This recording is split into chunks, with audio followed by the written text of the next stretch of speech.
In our book, you're all winners. So before we announce the winners of this year's awards, here's some 2KTV Interactive. That's right, we're making it pretty easy, so we're practically handing you some free VC. So listen up and make sure you hit the right button. All right, here's the question. Which team took the title of 2022 NBA champions? Was it the Boston Celtics, the Miami Heat, the Golden State Warriors, or the Dallas Mavericks?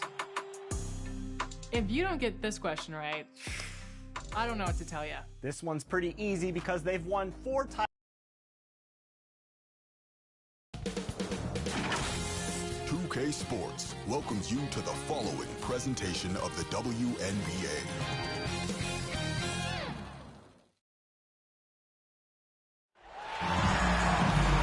Hello and welcome to this 2K Sports presentation of the WNBA. Moments away, it'll be the Las Vegas Aces going up against the Seattle Storm. Here with Tim Swartz and Brian Banafate.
I'm Blake Suniga, and it's good to have you with us.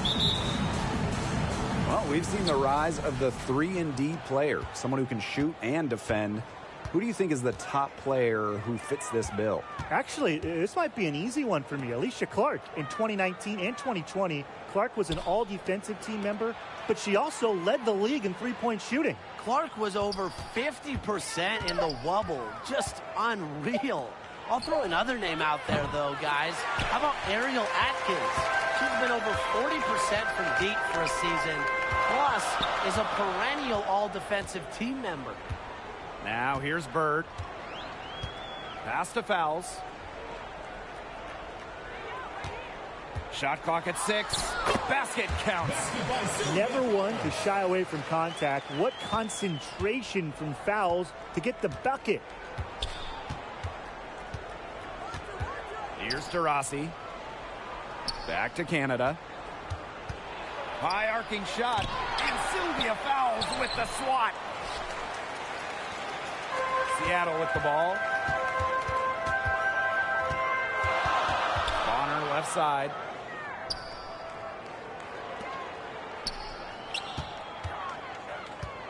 Over Ogumake. And it's Bonner missing. The shot was there for her. She had to take it. And I don't care if she didn't convert. She should take it again next time. Now here's Jones. A shot by Taurasi, no good. 4 straight misses to start the game. Not looking good for them. And Dewana Bonner is one of those players every team would like to have. She doesn't need the spotlight. She's willing to do whatever it takes to help her team win. And they're looking for a way to score here. Yeah, they've had a tough time taking the lid off. They got to score. Pass to Taurasi. Now here's Griner. And here's Taurasi. Good, and Jordan Canada gets the assist. 3 points. A two-time champion, Bonner is the only player in league history to win WNBA's Sixth Woman of the Year 3 times. Oh, she went from a Sixth Woman of the Year to being the leader of a team to a flat-out star. Bonner, she could play any role for a team, and that is so valuable. Now here's Ogumake. Neko Ogumake double teamed. Over Hamby. Ogumake can't hit. It's very dangerous to leave her open like that. Lucky break for the D that she missed it. Pass to Fowles. Up top, Bonner. Here's Hayes.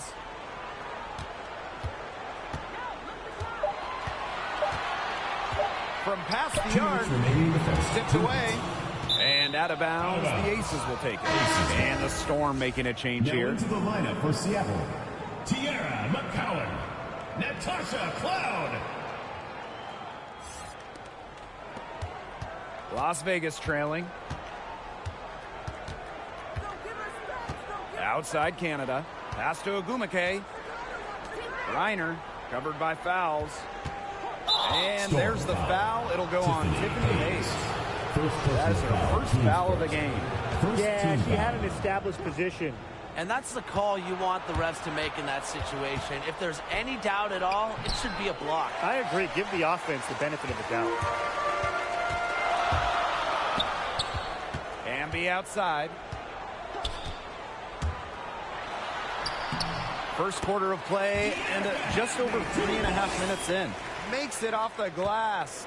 The D can't give Hamby, open lanes to the basket. That's just asking to be burnt. Pass to Canada.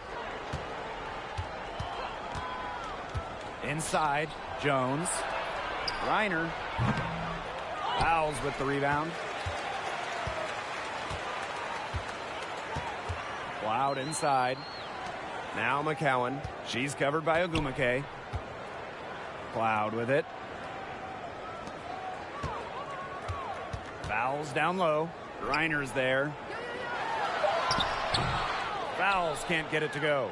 Terrific job defending the basket that time. It's not an easy task stopping her when she's headed to the rim. Shot's good by Jones. As a guard, this is part of Canada's role, to notice when her teammates have wide open looks. Outside Hayes. Hamby. She's covered by Ogumake. Hamby outside. Pass to McCowan. Hayes up top. Cloud over Canada. Cloud can't get it to go. Right side Canada. Again, Las Vegas. Canada. Come on. Good luck stopping that. Jordan Canada is so fast, so quick. When she stops and hops like that shot, it's just not fair. You can't stop it. There's the horn. We've seen some good defense on both sides. The score's still close. Aces ahead, up 1. Stay with us as we get set to bring you quarter number.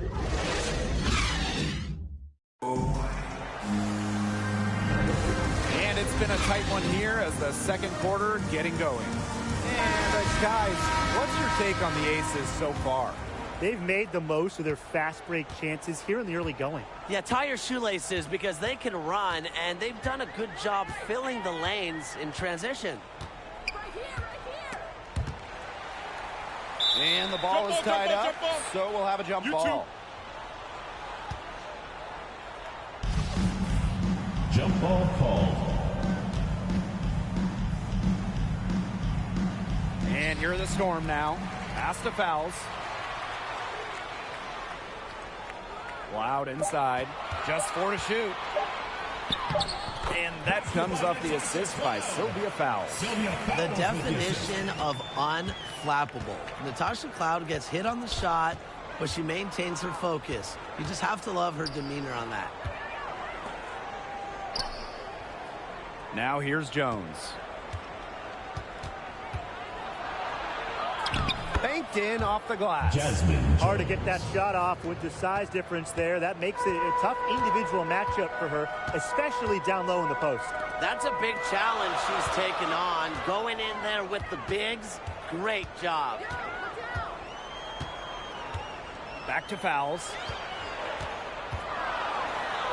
Up and in, off to an efficient start. 2 for 3 from the field. How many difficult shots has Fowles made in her career? Just an incredible spirit about her game, not to be denied. To the middle. It's stolen by McCowan. Cloud with it. Picked up by Canada. Erica Hamby on the wing.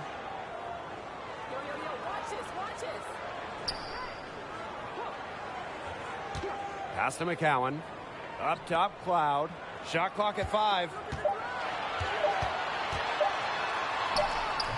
It's hauled in by the Aces. The backbone of this team's interior play, McCowan really D's up. She's a terrific rebounder, and her size alone can cause matchup problems. After defending the shot, she didn't quit on that play. Followed it straight to the glass for the rebound. On the wing, Natasha Cloud. Pass to Fowles. And here's McCowan. And that comes off the assist by Sylvia Fowles. And for all she's already accomplished, McCowan's just getting started. Oh, absolutely. There's just so much upside. A couple areas where she's trying to improve free throw shooting and range on the jumper. Jones with it, and McCowan picks her up defensively. Good for the basket, starting off 1 for 1 with that shot. And that's how you pick up second chance points. Stay active and be ready to react as soon as the shot goes up. Seattle calls timeout. As the years have gone by, we've seen less centers, less bigs, and rosters go guard heavy. Why is that? Well, we've seen a massive shift to the three-point shot. Threes are attempted just about 50% more over the last couple of seasons than the start of last decade. The emphasis is on shooting, and this led to a more perimeter-based game. That, and teams have gone with small ball. It's been proven that you can win with 3, sometimes 4 guard lineups. Pass to McCowan. Bird, guarded by Canada. With the shot, from out on the wing, she knocks it down. She just might be the best pick-and-roll player in league history. Bird has handles, vision, passing ability. All of that helps her break down the D. On the wing, Neko Ogumike. She's covered by Hamby. Back to Tarasi. Some solid defense from Sue Bird. Obviously, they're evenly matched teams on the interior. The rebound numbers are very even. Yeah, impressive effort from both teams on the glass. And that one's good. Hayes. Now they've bumped up their field goal percentage into the high 50s. You know, they really should be winning, shooting it like that. They're scoring the ball with tremendous efficiency. Pass to Griner. Jones. Here's Ogumike, started by Bird, and that one's good. Ogumike. You got to do more than that to stop Ogumike, one of the best built players in the WNBA. Bird outside. Outside Hayes. Hits it from three-point range.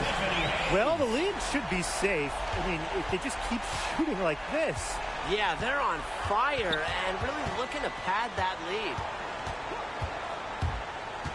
To the inside, Jones. And a great assist by Jordan Canada, and that one falls in. Look at the spacing Jones is able to create in the pick and roll. Good teamwork results in a great shot. To the paint.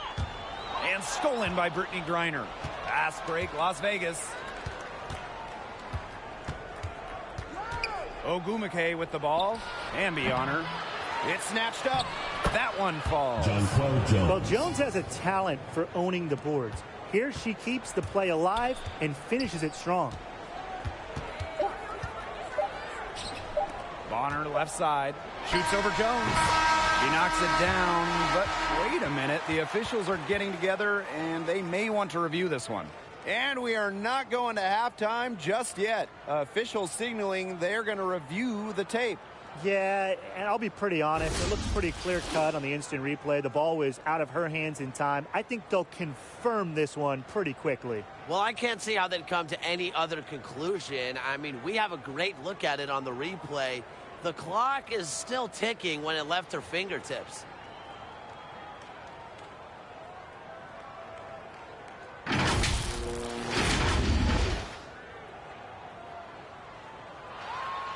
And they've taken a look at it, and they're overturning the call. They're calling the basket good. Well, guys, this is why we have replay, to make sure the officials don't miss any calls.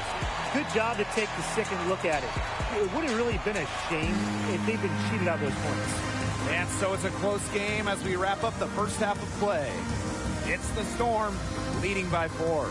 And we will see you back here after the break for third quarter basketball in just a bit.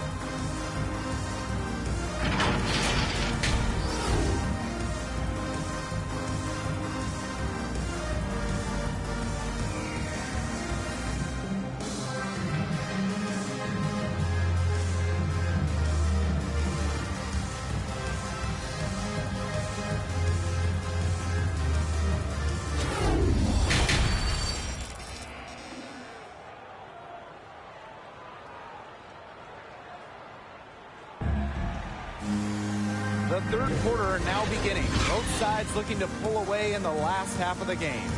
You have to like what we're seeing from Jonquel Jones. Well, she created a lot of good shots for herself in the first couple of quarters, and she knows when to pass up on the tough ones. Good shot selection. And that led to a very high points per shot number for her. And that's a stat that really tells you how efficient a player has been. Pass to Bonner.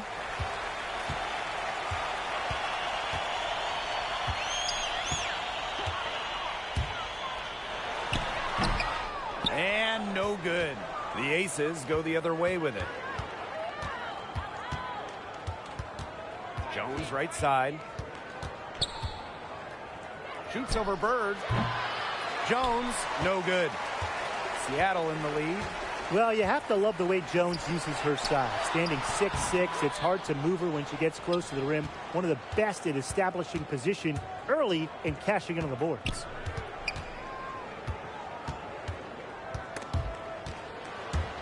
And so it looks like the Aces will retain possession here.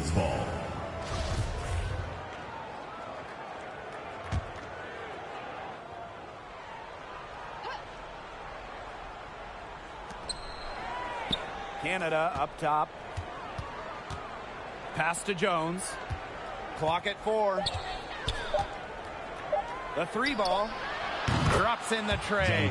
And with Jones, as good as she is inside, she can also face up to the basket. Yeah, she's grown more and more comfortable with her 3 ball over the course of her career.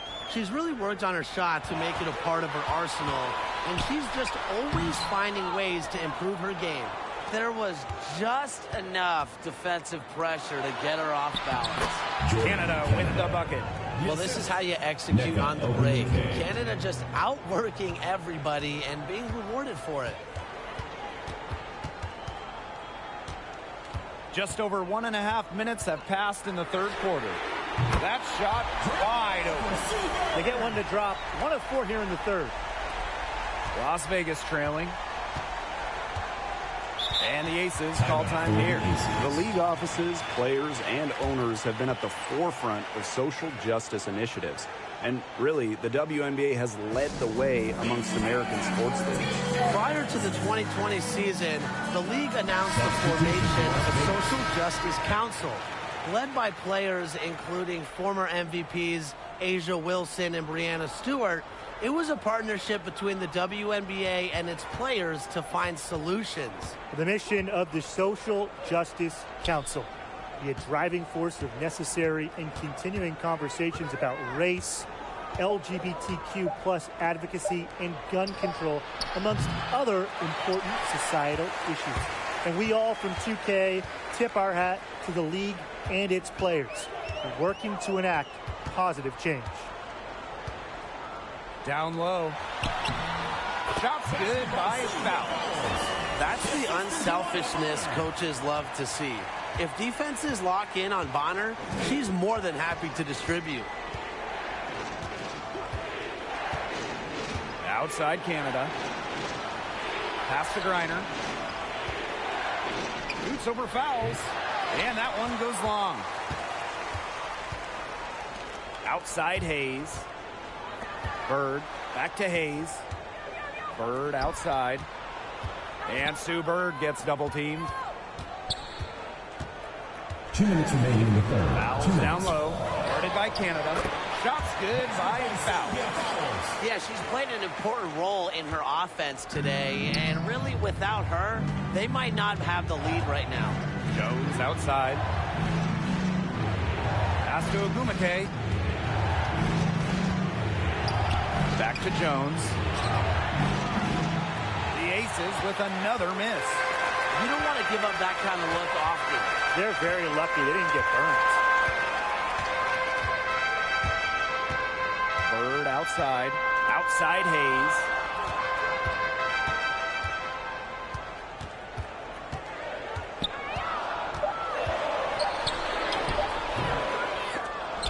And it's Brittany Griner with the rebound. And she continues to search for her rhythm. It's eluded her so far. To the wing, right side. Outside Canada. Back to Griner. Good, and Jordan Canada gets the assist. Combine the quicks and decision-making of Canada. You'll get the perfect player to run the pick and roll. Here's Bonner. Rebound by the Aces. And they've been struggling here offensively. Bit of a dry spell for sure. Inside. Here's Griner. Soft touch off the glass. With Griner's frame and fundamentals, she's become one of the league's most dominant interior scorers. There's a 4-second difference from the shot clock and game clock. Now here's fouls. She's guarded by Griner. Jones with it. Pass to Park. Canada guarded by Bird. For the lead. And released it in time, but it's off the mark. It's still anybody's game as we reach the end of 3. Storm out in front. They lead by a bucket.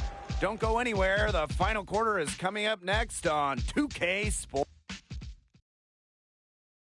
And a moment now as we take a look at our State Farm assist of the game. This definitely deserves the prize. She read the defense like a point guard and put that pass right on the money. That's just some real versatility coming from her. Not something that the majority of them possess.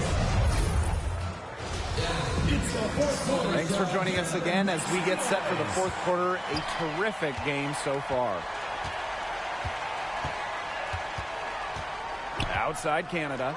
Pass to Taurasi. Gets a three-pointer to fall. Well, she's the all-time leader in threes made in league history. You might not want to let Diana Taurasi get off shots from range. Here's Hamby.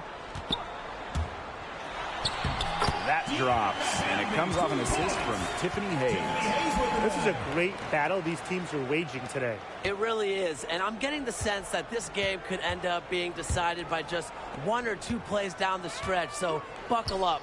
Yeah, I certainly hope so. Jones inside. She's against Bonner, and Jonquel Jones gets double teamed. And a bit of a battle for the ball, and the official signals a jump ball there. It'll be a jump ball. And it's the Storm with the ball. Seattle in the lead. Bird outside. Tiffany Hayes on the wing. Takes the three. And again, Seattle with the triple. And this is why Bird's teammates love playing with her. She's just an unselfish, team-first type of player. Timeout called the Aces. I mean, you look at Hayes, what a contribution. She's been taking it to the rack all game long. If they don't find a way to slow her down, it's going to be a long night. And the Aces making a change here. Now here is Canada, guarded by Bird. Here's Taurasi. Sweet little floater. Highly proficient off the bounce. Taurasi making it look easy, but trust me, it's not. Bird outside to the middle. Hayes, and she banks in the layup. That's the area where they'd like all their shots to come from. Pass to Jones. Ogumake. Now Canada. To the inside. Reiner inside. McCowan defending. And a foul called on the shot. Got her on the way up that time, so she'll shoot. It's going to go on Tierra McCowan. Well, if she wasn't playing professional basketball, Griner said she's always wanted to follow her father's footsteps and be a police officer. Up top, Bonner. Guarded by Jones. And a foul on the shot. She'll go to the stripe for two. Drawing fouls, frustrating her opponents on the offensive end. That's one of the strengths of Bonner. That one falls, so she hits both of them. Here's Taurasi.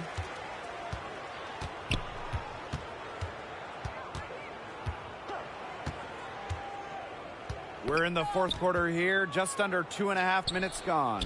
Pass to Canada. Down to 5 on the shot clock.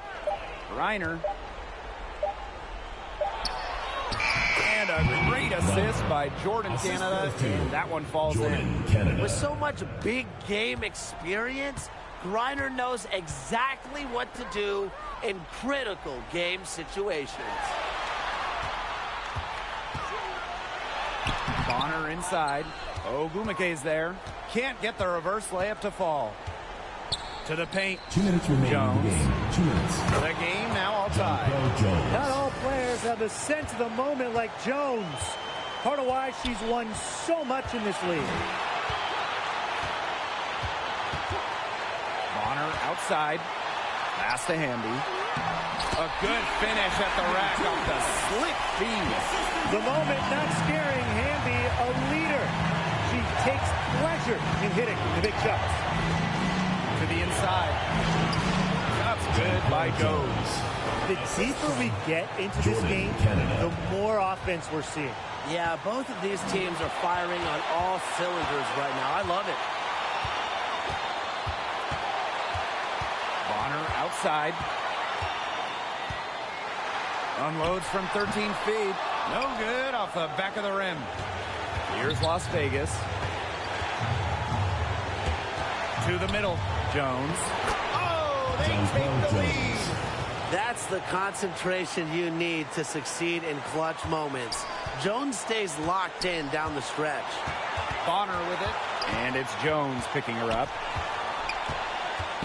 Pass to Bird. Inside. Yes! He has tied up this game! Oh, what a shot! What a moment. Hamby providing the huge hoop. And with Tierra's shooting ability, her height, a fantastic option when it matters the most. Timeout called the Aces.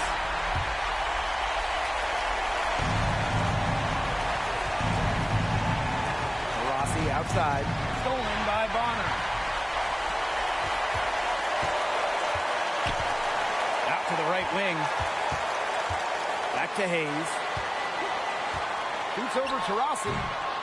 And it's Hayes missing. She had all the space she needed, but just could not find the bottom of the bucket.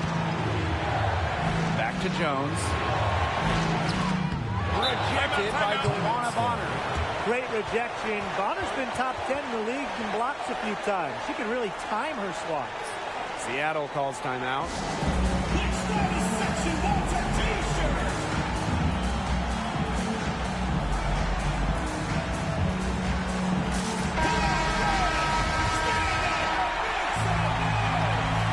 And they're in position to take the lead. A bucket here would mean so much at this stage of the game.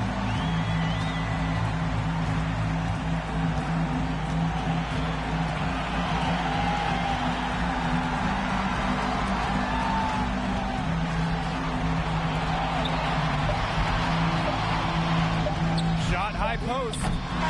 Oh, no good there. The potential game winner off the mark. Regulation has ended, and we are headed to overtime. And don't go away. We'll be back momentarily.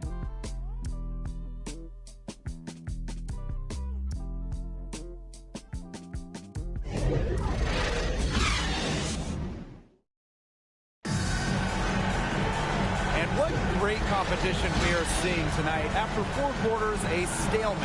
And we will now see how these next few minutes of basketball pans out.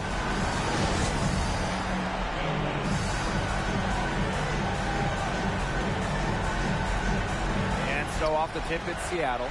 And so they'll have the first offensive opportunity here as we begin overtime. Pass to Hayes. There's the 3. And it's Brittany Griner with the rebound. This game has been very close in a lot of areas, but rebounding is one thing that's gone in their favor. Yeah, effort and determination on the glass. They really can compensate for a lot of deficiencies. It's a pleasure to watch her work at that end of the floor. Bird outside. Bonner. Shoots over Jones. From 16 feet away, she cans it. Big time by Bonner. She's won a couple of titles. She's been in these situations. Rossi outside. Ogumake up top. Guarded by Bird. Pass to Canada. 5 on the clock. Out to Ogumake. And a great assist by Jordan Canada, and that one falls in. This is the MVP level play you come to expect from Ogumake, doing everything she can to provide for her team. From 13, she can't hit that time. That's some solid defense from Jonquel Jones. Right side, Canada. Back to Jones. Stolen by Tiffany Hayes. High post, Sylvia Fowles. Bonner, guarded by Canada. Pass to Hayes. Now here's Hamby. Here's Bonner. Lays it up and banks it in. Don't underestimate Bonner's big shot ability. She's a reliable scoring option down the stretch. Now Jones. Back to Taurasi. Connects from downtown. Another huge hoop from Taurasi. No one has made more big baskets in league history. Seattle calls timeout.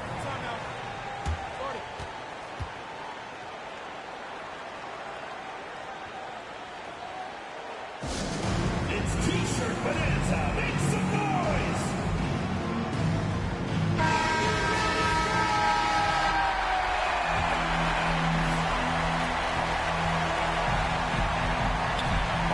Outside. Hamby outside. Count it! And she has brought them within 2 points. Never a bad idea to get it to Hamby inside. She's almost automatic from there. Down low. Okay, outside. Barassi. Griner. Shoots over Fowles. Griner's shot is off. Overtime has come down to this. They need at least 2 points or you can call it a game. Buries it. And tie game. That is a huge basket right there. Timeout called the Aces. Las Vegas calls timeout.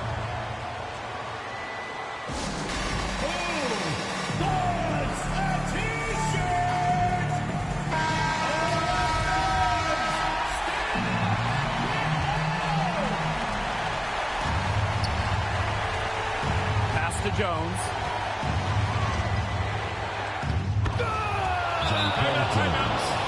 An efficient offensive player. The most impressive thing about Jones to me is she is capable of huge nights without wasting a lot of possessions. Time called here. The Storm decide to talk it over. Here in thoughts, guys? I don't think they should be greedy here and think about a 3. With this much time left, I'd attack the basket and, get a high percentage shot in tight and take my chances in overtime. Here's Bonner. No good there. So it's the Aces taking the W in a close game. They had to scrape and claw to push it to overtime, but they really came on in the extra period. What a ride, boys. Thought it might end in regulation, but they came through big and did exactly what they needed to once we got to overtime. And that'll wrap it up.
Some free VC.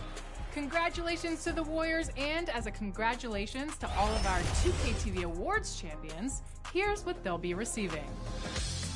Prizes include a ton of 2K22 VC, a digital copy of NBA 2K23, and we're also throwing in some 2K23 VC to... And now your Phoenix Mercury starting lineup. Starting at power forward, number 21, Brianna Turner. Hello and welcome to this 2K Sports presentation of the WNBA.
Our game tonight featuring the Indiana Fever as they go up against the Phoenix Mercury.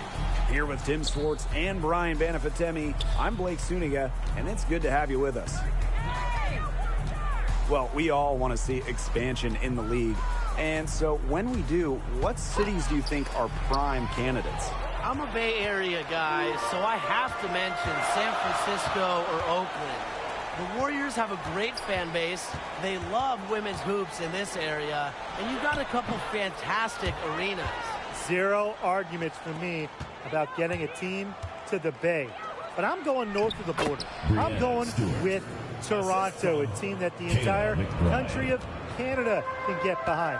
But really, guys, no wrong answers. There are so many options, and I'm just excited to see where the WNBA goes next. And out of bounds, the Fever will take it. Fever ball.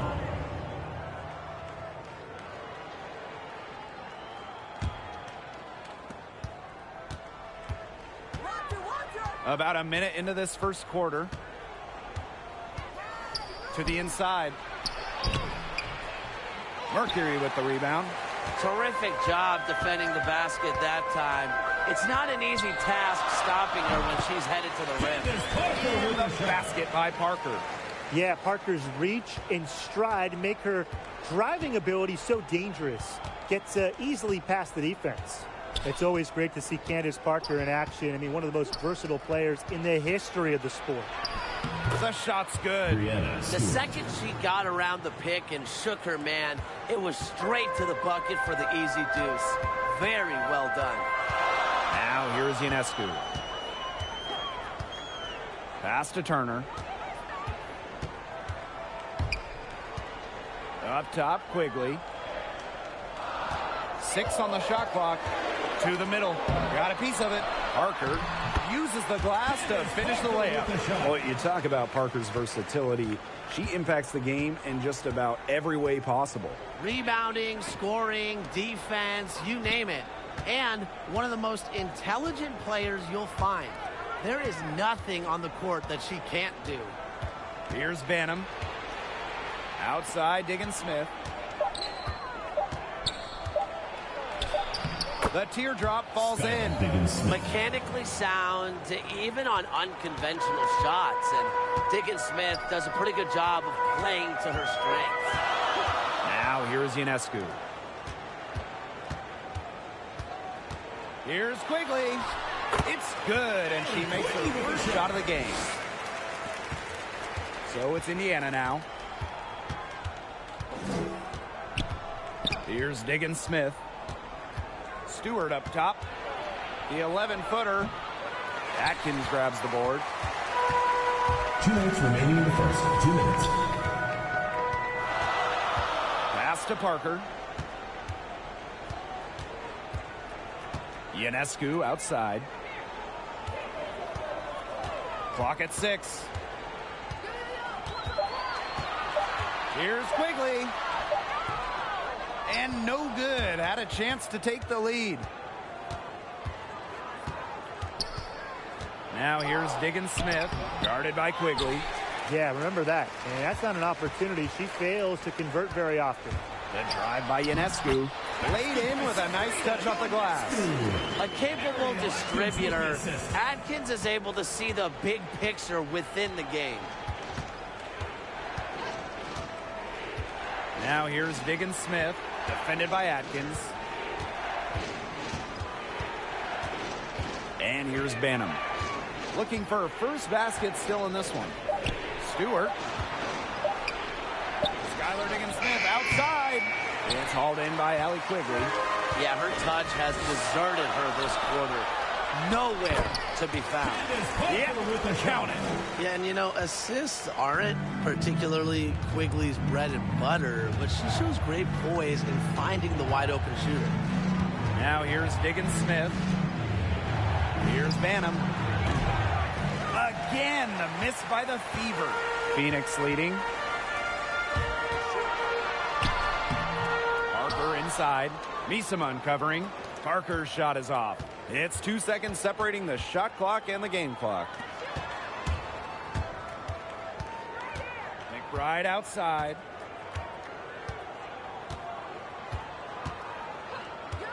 Back to Stewart. Over Atkins. Looking to end the drought. It's a deflection. With the jumping ability, Brianna Turner can get up there to send shots away. And that concludes the first quarter of play. It's the Mercury. They're up by 4.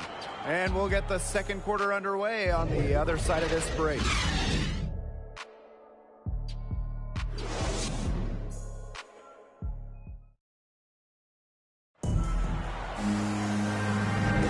And the first quarter in the books, second about to get underway. And what do you guys think about the Mercury here in this one? They've made the most of their fast break chances here in the early going. Yeah, tie your shoelaces because they can run, and they've done a good job filling the lanes in transition. Here's Parker. Inside. Here's McGee Stafford. Rebounded by the Fever. Now Coffee. Passed on Lamar. Knocked loose. And here's the fast break. Here's Quigley. Can't hit that one. And Indiana will go the other way with it. McBride outside. Mercury foul. Imani McGee Stafford. First personal foul, teams first. First team foul.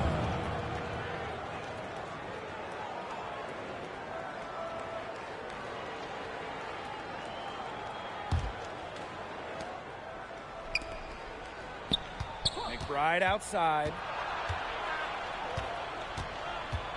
Just 5 on the clock.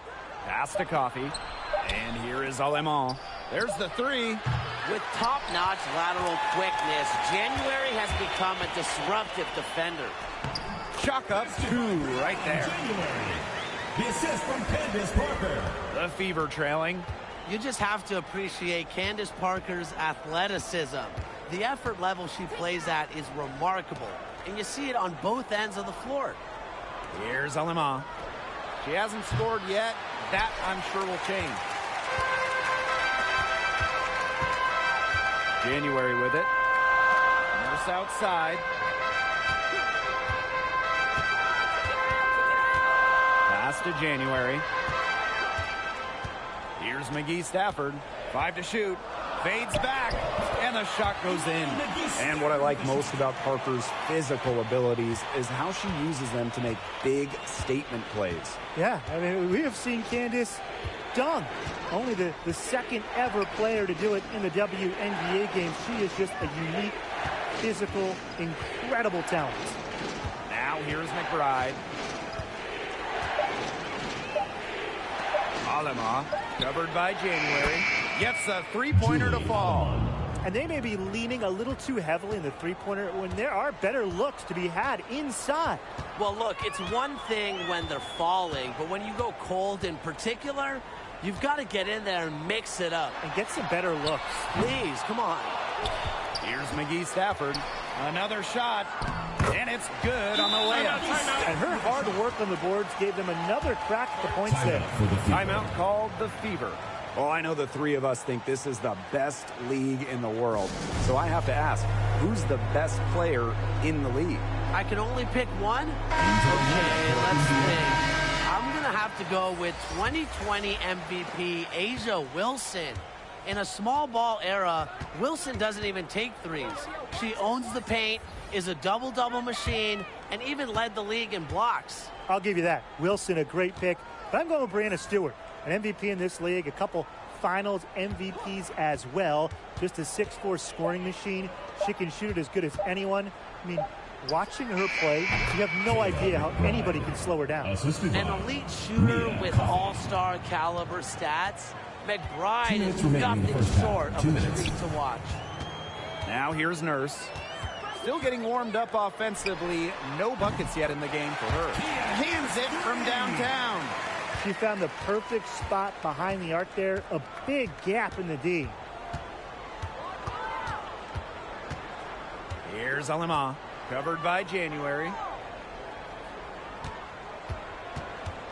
McBride outside.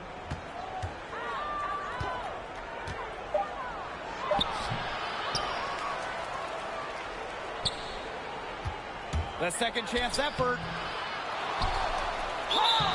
And And a foul called on the shot. Got her on the way up that time, so she'll shoot 2. At 5'11", McBride amazes defenders with the variety of moves, whether it's a fade, a hesitation, you name it. One place Kayla McBride always takes care of business, the free throw line.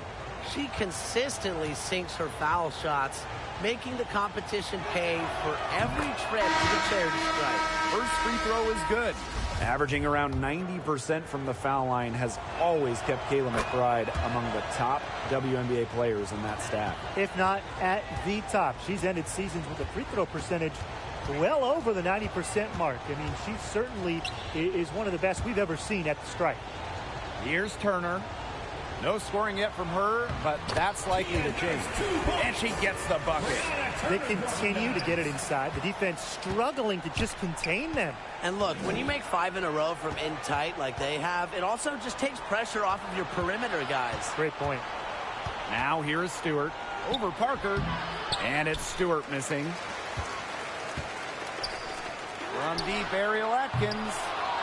Second shot opportunity. And Parker with the layup. Boy, not a lot of resistance inside, and they're taking advantage. That aspect of this game, the play in the paint, has gone almost entirely their way. Absolutely. Higgins Smith with it, defended by Atkins. Stewart inside. McBride. And the layup is good. Unfazed by that scoreless first quarter, and she's heating up. Phoenix leading. Now here is Ionescu. Pass to Parker. Goes up on the wing. No good there. Not sure what the D was doing there. She's not the player to give open looks to, but they got away with it that time. So we conclude the first half. Mercury out in front. They lead by 8. And time now for the halftime break with the third quarter soon to follow on 2K Sports.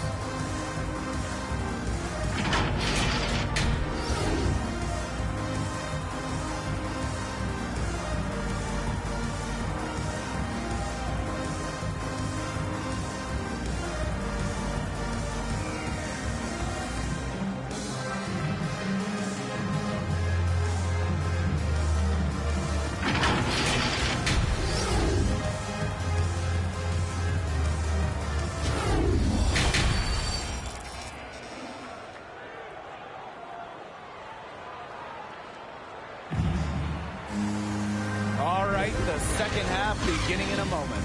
Parker with a strong contribution so far in this one.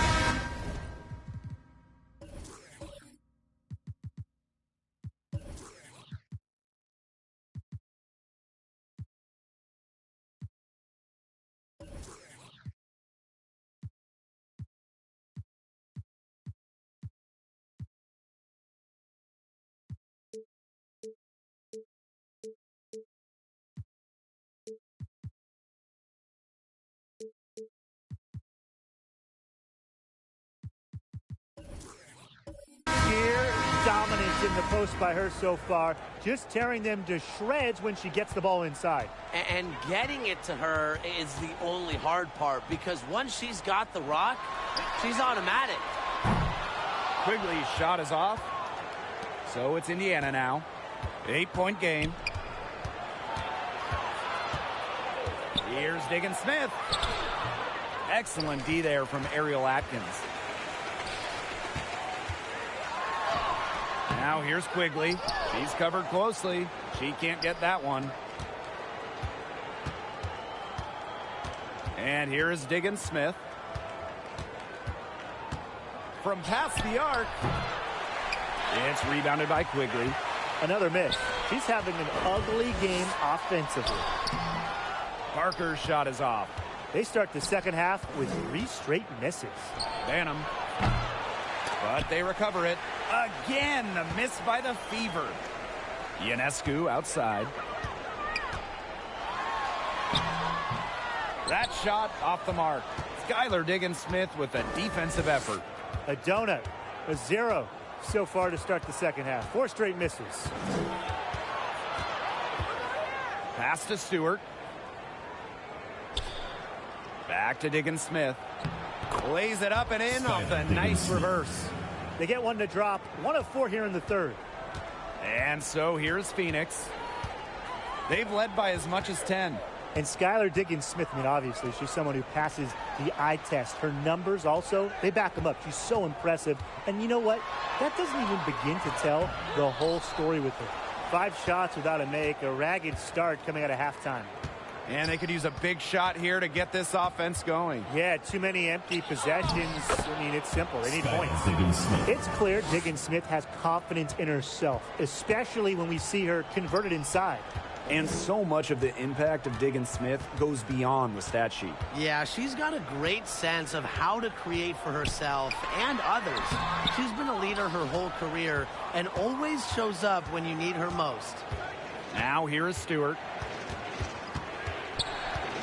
Pass to Banham.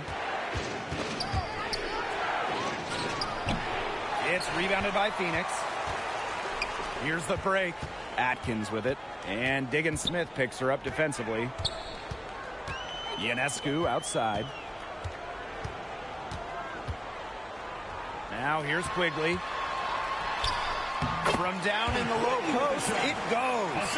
Whoa, the long ball. Allie Quigley has no fear to let it fly. It's in her DNA. Time called here. The Fever decide to talk it over. And as the #1 pick in the 2020 WNBA virtual draft, Sabrina Ionescu was under major pressure coming into the league. And Sabrina, she didn't back down at all. The Fever making a switch here. And now we're 3 minutes into this third quarter of play. Pass to Stewart. 2 minutes remaining in the third. 2 minutes. The shot off that time, and it's Phoenix the other way. That pressure Ionescu faced after being the top pick of the Liberty, it didn't stop her from making her mark in a hurry. That's right. She scored 33 points in only her second game in the WNBA. Her game was far more advanced than most rookies making the jump from college to the pros. Here's Alima. Pass to Banham. To the left wing. Just 5 to shoot. And she's good on the 3 ball. That's just a defensive breakdown. I mean, she is not the player you want to leave open from the perimeter. Back to Quigley. January with it.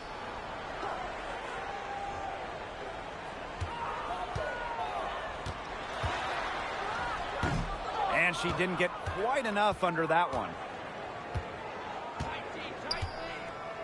Pass to McBride. Back to Stewart. McBride outside.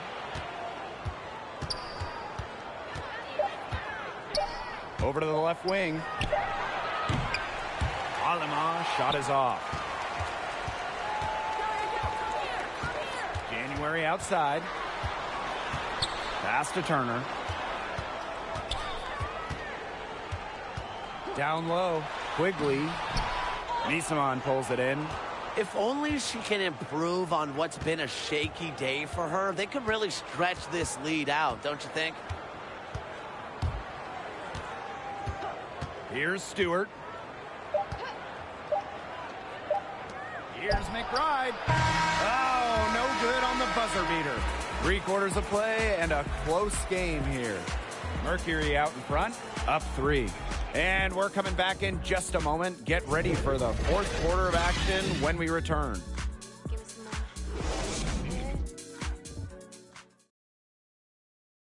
And a worthy candidate tonight as we take a look at our State Farm assist of the game. Well, I'm glad this was the pick because I love this pass. Such a great dish. That's what I call court vision. And with the accuracy to go along with that vision, she put the ball in the absolute perfect spot. That is how you orchestrate. Come on, fans, it's the 4th quarter. And we're set to start up the action in the 4th quarter. And if it's anything like the first 3, we should be in for a treat. Now here's Diggins Smith to the wing on the left. Now Banham. Outside, Stewart.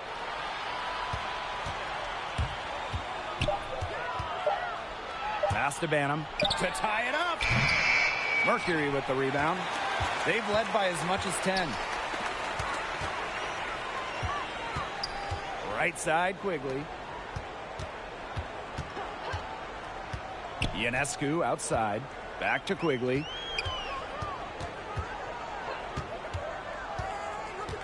With the teardrop. Rejected by Kayla McBride. Now here is Stewart, covered by Ionescu.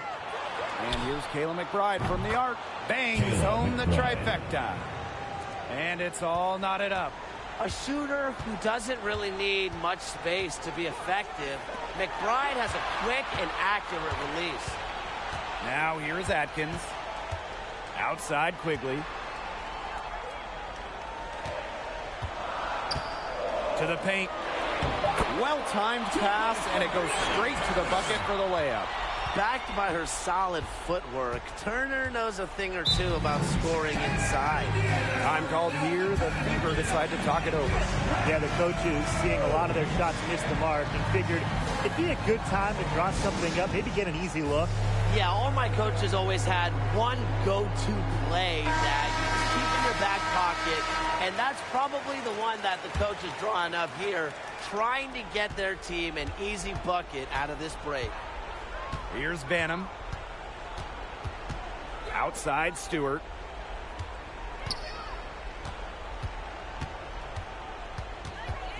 Pass to Banham to take the lead, and the Fever hit again from deep. It has been a three-point barrage for them since halftime. Yeah, I don't know if it's been by design or by accident, but either way, it's been impressive. Maybe the coach just went up to the locker room chalkboard and just put a number 3 out there. Now here's Atkins. That one good for 2. Shaky defense down low again.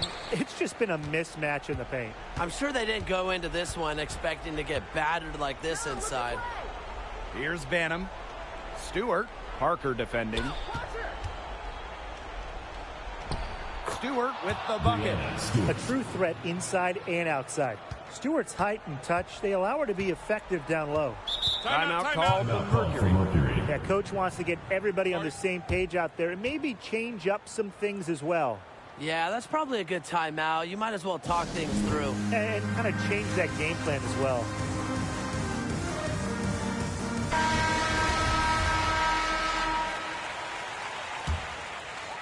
A little over 2.5 minutes have passed by now here in the fourth quarter. Pass to Parker. Atkins. And here's Ionescu. To the middle. Parker. Good. And Sabrina Ionescu gets the dime. Worth the price of admission. Parker's mental toughness carries her to success in big moments. Stolen by Sabrina Ionescu. Pass to Quigley. Now Atkins. Parker with the ball.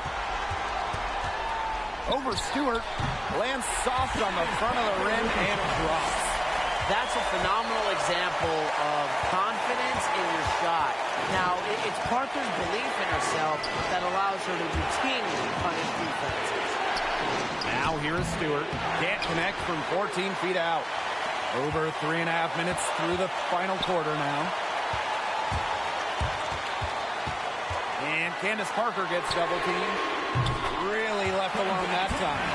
With an unwavering work ethic, Atkins has just about mastered the 3-ball.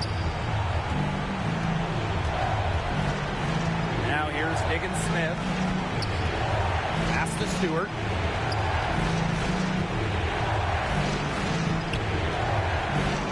Over Parker. Indiana again missing. And here's Quigley. Parker with the ball. Misama covering.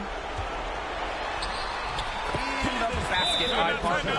And with that basket, you'd have to think this lead is safe. I don't know if I'd call it 100% secure, but at least 98%. I'll go 99.2. Timeout called the Fever.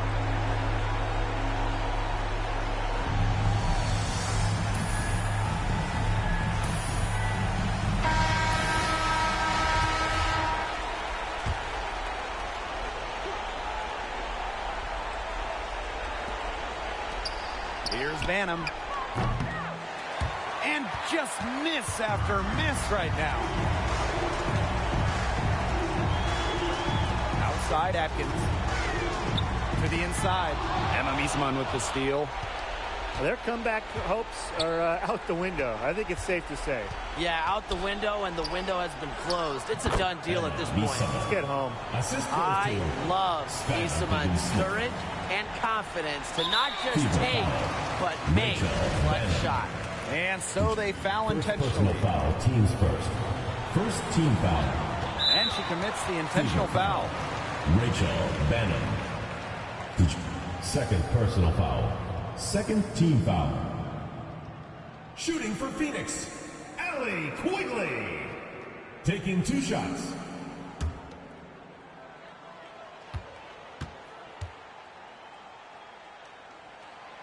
He drops the first one, and that makes it a 7-point lead. Her first 4 years in the league, can you believe this? Allie Quigley didn't even average 4 points per game in any season. Now, she's an all-star, pouring in better than 15 per game. What a story. Time called here. The Fever decide to talk it over. And what's your take, guys? I guess they're not yet willing to give up, but they have no good in them. I'll give them that. And you have to respect that, I suppose. Most teams, most coaches would be moving on from this one already. Cans the 3! A central figure in the team's offensive game plan. Miesemann stays hungry and locked in. Teams first. So the first one drops, and that increases their lead to 6. The second one is good, getting both at the line. And it's a 7-point ball game. The free throws go down, and the lead goes up. Higgins-Smith's shot is off. Outside, Quigley.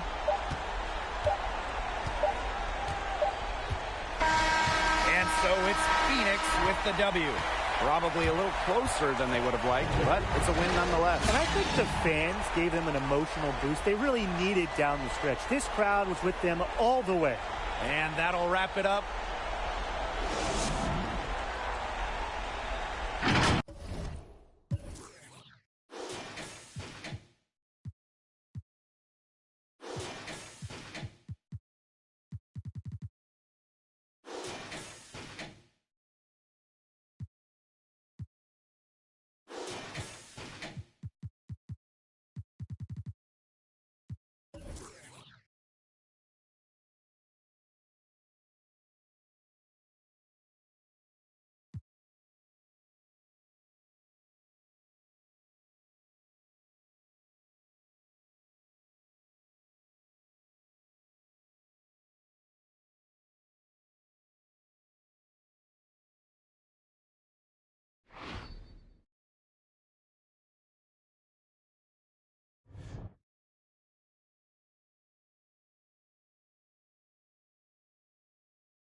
All right, let's get this started. Here are our winners for the 2K TV Awards for 2K22.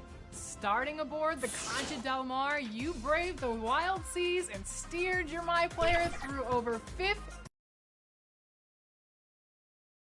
Let's meet your Las Vegas starting lineup.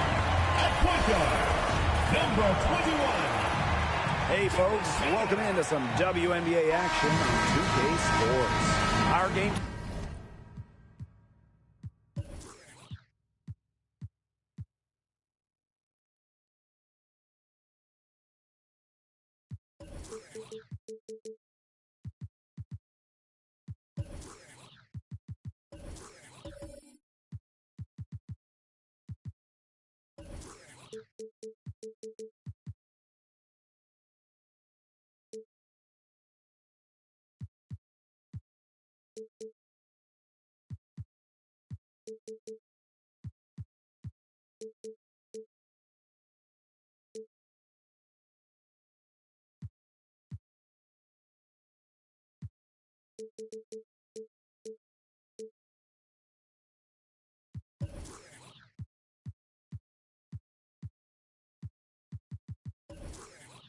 Tonight featuring the Indiana Fever as they go up against the Las Vegas Aces.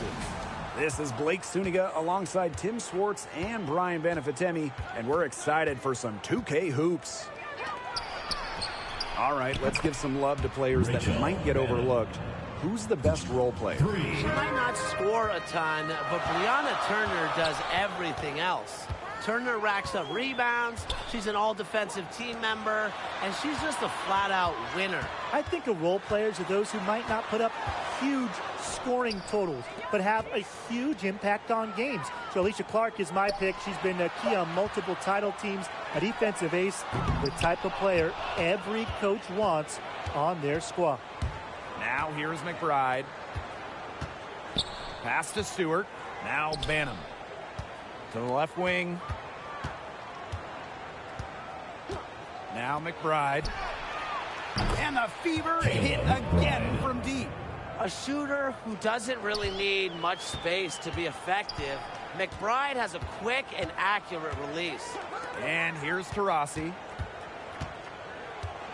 Lets it go from 11. And that one goes long. And from day one, Stewart's made an impact. She's already won multiple championships. And really, it feels like year in, year out, she's an MVP candidate. And the basket by McBride. Operating with an awesome swagger and confidence, McBride has become must-watch television. Now here's Canada. Here's Jones. Good, and Jordan Canada gets the assist. And few basketball players in any league can match Stewart's versatility. Both on and off the court, she's a factor in every phase of the game. And she's active in supporting those who are most vulnerable in our society. The shot off that time. Now Indiana takes it the other way. Now Diggins-Smith. McBride outside. It's stolen by Griner. Some tough offensive sets, and they really want to turn it around. They got to lock in and need a basket just to regain some momentum. Ogumake outside. Jones makes it off the glass. Recognizing the defense's miscues and capitalizing on them. That's part of what makes Ogumake so special. Right there, she's able to find someone wide open. Back to McBride. Outside, Diggins-Smith. Pass to Banham. Shot clock at 5. Over Ogumake. Banham, no good. You just assume she's going to knock those down when she's as open as she was there. Now here's Griner. Beeson uncovering. And the shot is good. Nice pass. She got that ball right into her teammate's shooting pocket, and it yielded great results. Pass to McBride.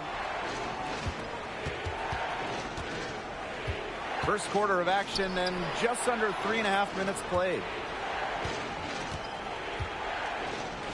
Here's Banham. She's covered by Taurasi. Takes the 13-footer. Again, the miss by the Fever. Las Vegas trailing. Shoots from 14. Rebounded by McBride. Outside, Diggins-Smith. Pass to McBride. Outside, Stewart. That falls. Great assist by Kayla McBride. The three-point shot of Stewart, it's what sets everything else up. You have to meet her at the three-point line because if you don't, she'll knock him down. Now here's Taurasi. No scoring yet from her, but that's likely to change. Down low. Stewart with the bucket. The story here in the early stages is how well they've been shooting the ball. An outstanding percentage. Look, this is how you want to start a ball game, am I right? Yeah, it just sets a tone. Diggin Smith with it. We've got a 9-second difference between the shot clock and the game clock. Here's Banham. She's covered by Ogumake. It's stolen by Jonquel Jones. Pass to Ogumake. Tarasi with it. Inside, Jones takes the assist and lays it in. Picked out the pass nicely. Constantly looking for the open teammate, and really that's one of the many reasons why players love having Tarasi on their team. And so the first quarter in the books. Fever ahead, up 5. Let's take a quick break, and then it's on to the second quarter after this. And now the second quarter just getting set to begin. And what stands out to you from the Fever in this one? Well, we've seen them really get out and establish an offensive rhythm. And they're finding ways to score, you know, playing well and getting good offense. Now here is Canada. Tight defense on her. Puts up a 3. Jones can't hit. It's rare to see her come up empty on such a wide open look. And as we watch Jasmine Jones tonight, you can see the kind of effect she has in the game with her defense, especially on the perimeter. It makes it so easy for your teammate when you can lead her to the rim with a pass like that. To the paint. And Emma Misamon pulls it down. The Fever leading. And the defense of Jasmine Jones, with her quickness, she can handle just about any assignment. True, but don't overlook her scoring ability. There are nights when she's doing way more damage at the offensive end than the defensive end. Coach has always told me that if you battle for offensive rebounds, you're guaranteed a high-quality shot on the follow, just like she got there. Pass to Park.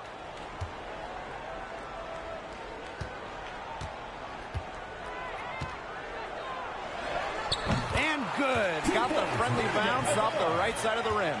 What a height advantage there for her. Well, it's tough to bring a bigger player that far out from the hoop. I mean, that might be a mismatch they're willing to live with. Fades. Yes, it's good. Whatever their plan was defensively that time, it did not work. Not if it results in that shot. Pass to Jones. Hart. 2 minutes now played in this second quarter. Here's Canada. That one wide left. Zadie should be thanking her for that miss. Now Coffey. Hits the three-point bomb. They've been the hotter team in the first half so far, guys. Well, they've been grinding, working for those high percentage shots, and it's been paying off for them. And let's see if this success continues to go as we get longer into this game. Here's Park. And it's Alama with the rebound. Here's the Fever with the ball. On the wing, Kayla McBride. Kayla McBride draws the double. Past Alama.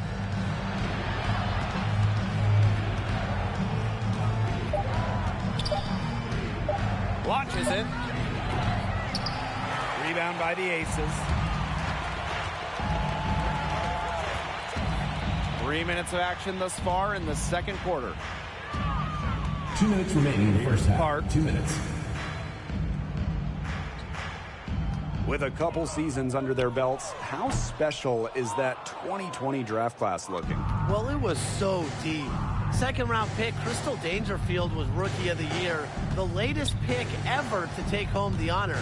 And Tim, that first round was loaded. I mean, from first overall pick to Sabrina Ionescu to the last pick of the first, to Jasmine Jones, there could be multiple franchise-level players in that first round, including a Satu Sabali, a Kennedy Carter, just a league-changing level of talent entered the W back in 2020.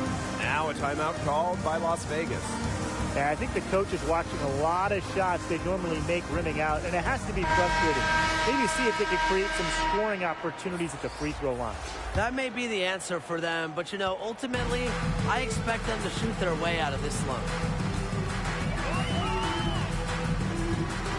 And here in the second quarter of action as we approach 4 minutes played. To the middle. Here's McBride. Echo Gumake with the block. The elite hops that Gumake has makes her a very good shot blocker. Good at timing her jumps, too. Assisted by John Paul. Here's Diggins Smith. Still getting warmed up offensively. No buckets yet in the game for her. Pass to Banham. To the wing on the left. Here's Stewart. Sweet little floater. The floater. How about that one? Stewart's offensive game is so versatile, and that's just another way she can make defenses pay. Outside Canada. To the inside. And that one's good. Jones. Ran her defender straight into that screen to open up the lane to the hoop. Now here's Diggins Smith. Inside. That's in. She's got 2 made now, and she's shooting 2 for 3. Credit Diggins Smith for finding the open teammate. Skylar has insane hoops IQ. Knows where all the chess pieces are. Outside Canada. Down low. And she was camped there in the lane, and she gets a 3-second call. Boneheaded play, guys. Plain and simple. And mistakes like that are going to make it very hard for them to get out of this hole. And that's part of the reason why they're in this hole. The clock runs out, and we're heading to halftime.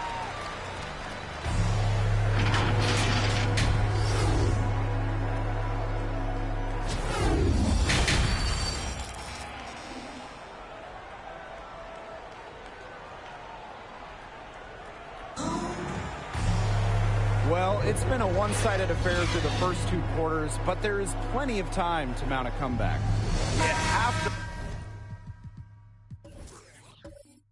like what we're...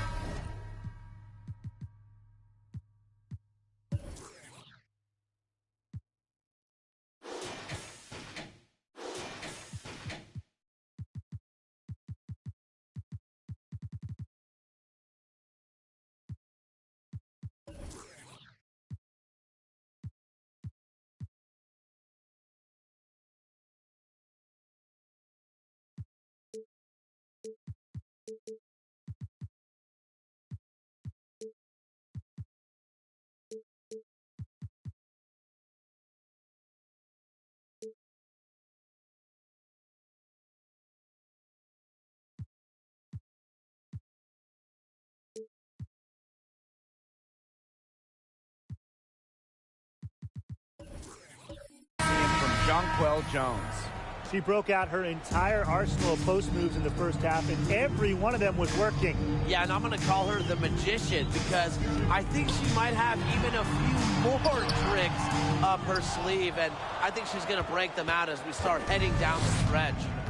You got to give them credit for the job they've done on the boards. Well, guys, they've done a lot of things well, but their rebounding is right at the top of the list. Crashes the glass with effort and intensity.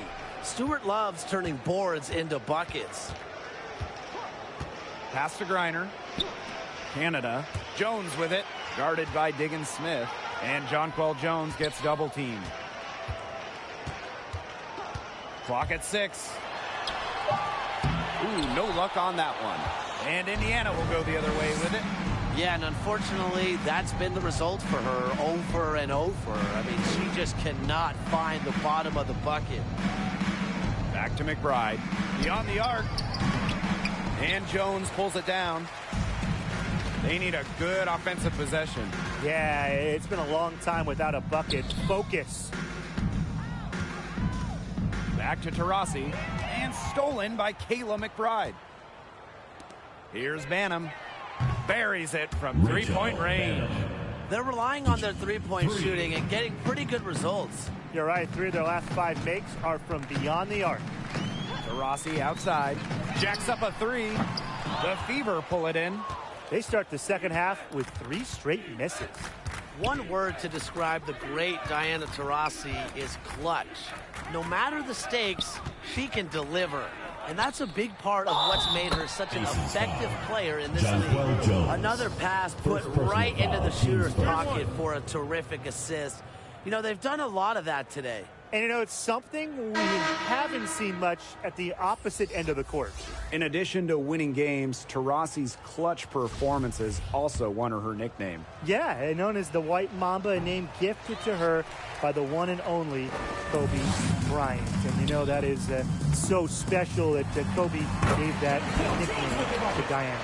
With that make, maybe the lid on this basket will be lifted for them. And trust me, they need it. Here's McBride. She has 5. Past Alama. Yo, come here, come here. Stewart. She's covered by Taurasi. Back to Stewart. Shoots over Taurasi. Stewart with the bucket. The mid-range jumper, something I love to see. Stewart's game is multifaceted, and I'm really not surprised to see her knock that one down. Pass to Jones. Jones inside. She's got 10. And that one good. If you were looking only at the way she's played offensively, you'd think her team was ahead. Timeout called the Fever. So many great organizations in this league, but does one stand out as the best franchise? If I have to pick just one, Seattle. Great ownership group, a healthy amount of titles, superstars that have been there a long time, and awesome fans. They check all the boxes. I can't go wrong with the Storm, but I'll take the Lakes. They have a strong team culture, an ability to turn late Knicks into stars, and, of course, a bunch of banners from the 2010s. And now we're 3 minutes into this third quarter of play. To the paint, Banham. The shot's good. Kayla McBride making the play. Always looking for holes in the defense. It's McBride's recognition that allows her to slice up any defensive scheme. To the middle. A nice shot by Grider. Fantastic pass. She made that a very easy bucket with the setup. Outside, Diggin Smith.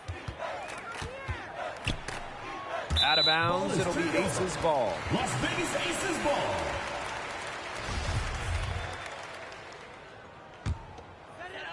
Second half here, and we're just over 3.5 minutes into it. And here's Canada. Taurasi outside.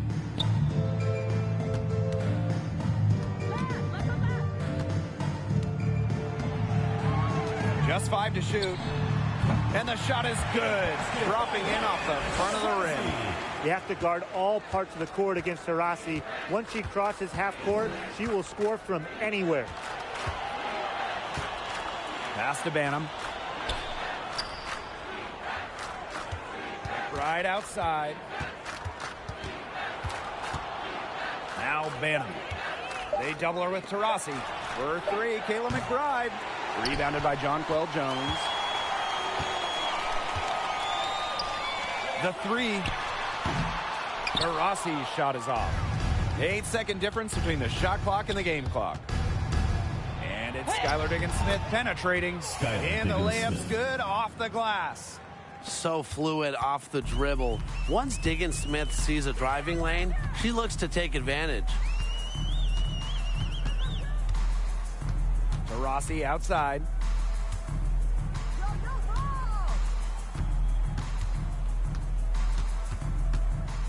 Pass to Jones.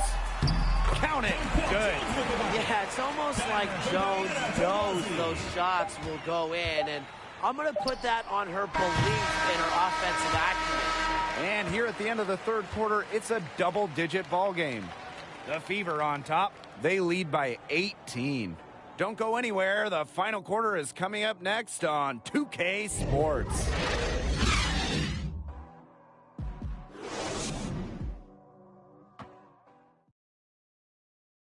And while we have the chance, let's go to our State Farm assist of the game. This was an easy choice tonight.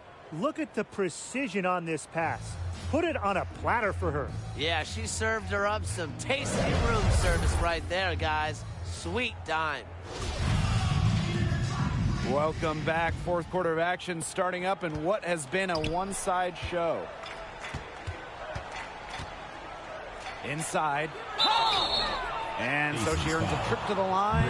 Official saw the contact. Shoot two. Defenders get anxious against prolific scorers like Bissaman, and I think it's really because she doesn't let opponents take a single play off. And so she makes both from the line.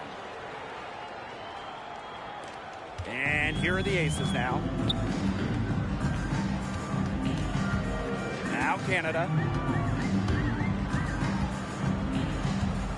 Unloads from 13 feet. That one rolling around and rims out. McBride outside. Pass to Diggins-Smith. Stewart. Over Canada. And Stewart gets it to go. Well, sometimes it's not fair. Baskets look like they come so easy to Stewart. With her height and ability, she's so tough to stop. Griner with the ball. To the paint. Stolen by Diggins-Smith. To the inside. Stewart. And she was fouled in the act of shooting. An opportunity for a three-point play. So many accomplished players have come out of UConn over the years, but Brianna Stewart, she's right at the top of the list with all those great players. And with Stewart, her list of achievements when she was at UConn is amazing. You could say that again. In her senior year, she won just about every major individual award in college basketball. But forget about those honors, because this is a team game. And she led the Huskies to 4 straight national championships. That's all you really need to know about Brianna Stewart.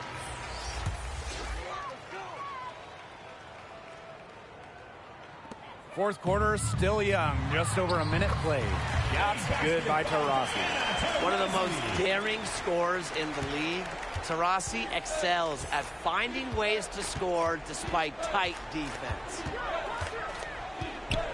Pass to Banham.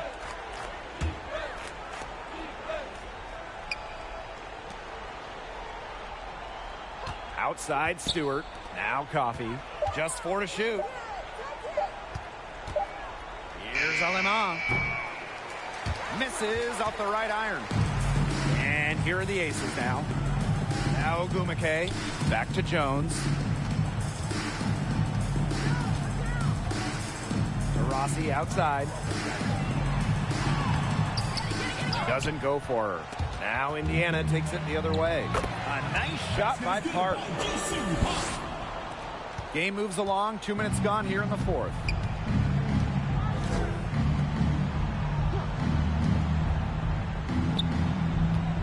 Here's Coffey. She's covered by Ogumake. And here's Coffey. The shot. Indiana again missing. Just under 2.5 minutes gone by now in the final quarter. Pass to Taurasi. Here's Ogumake. Drops in the layup for 2. Crashing the boards with ferocious intensity. Ogumake is a cutthroat rebounder. Here's Alema. Guarded by Jones. Now Banham. 6 to shoot. 2 minutes remaining in the game. Inside. She's covered by Ogumake. Stewart can't hit. Rossi left side. The Fever pull it in. If they could end every possession with that shot, they'd be happy, because 9 times out of 10, that's an easy layup. To the right side. Here's Banham. And stolen by Deanna Taurasi. Here's Jones. And it's good for 2. They work together so well on that break. Timeout called the Fever. Timeout for the Fever.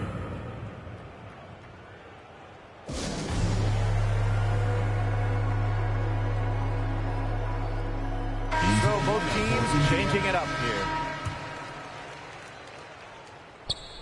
Over 3.5 minutes through the final quarter now. And here is Alemán. Pass to Banham. Shot to end the cold run. And Jones pulls it down. And it's the Aces with the ball. They've allowed just 7 points here in the fourth. Down low. Tries again.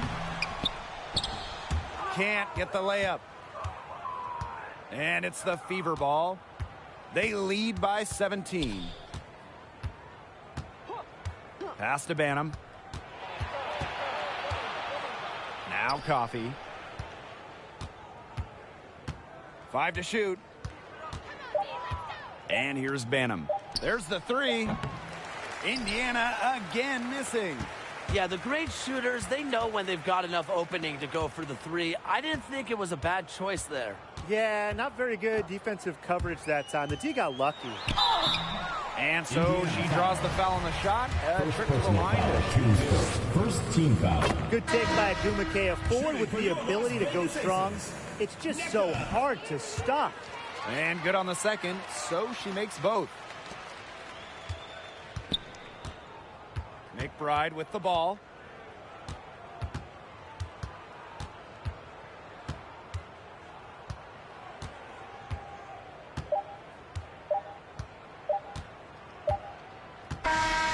And so it's the Fever taking care of business in this one. And they came in here and took care of business like they were the home team. They really did show some mental.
of W's.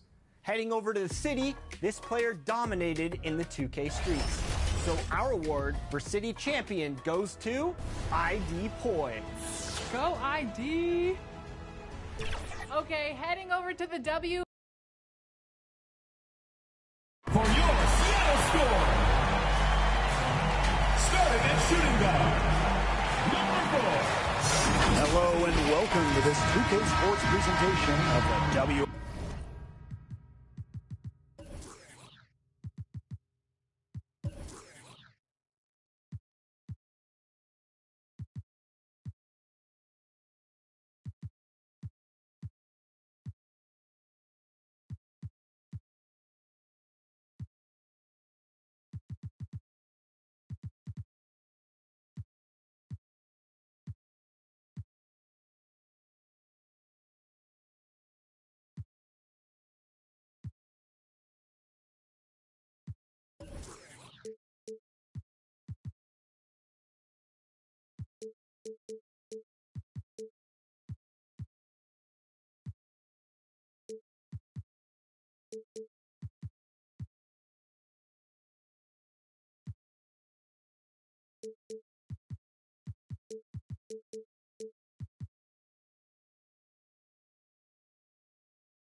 NBA. And in our matchup tonight, we'll see the Phoenix Mercury going up against the Seattle Storm. From gorgeous Seattle, Washington, I'm Blake Suniga. Rounding out the broadcast team are Tim Swartz and Brian Danafitemi, and we're glad to have you with us. Well, tonight should have some extra emotion. Big-time rivals going at it here. So what's the temperature like courtside, Brian? It is hot. The players were all fired up in warm-ups. A little extra pep in their step. Well, just being around town today, the entire city talking about this one. They want to win bad. The fans are hungry. Always fun to stick it to your rival. That kick out to Quigley. 5 on the clock.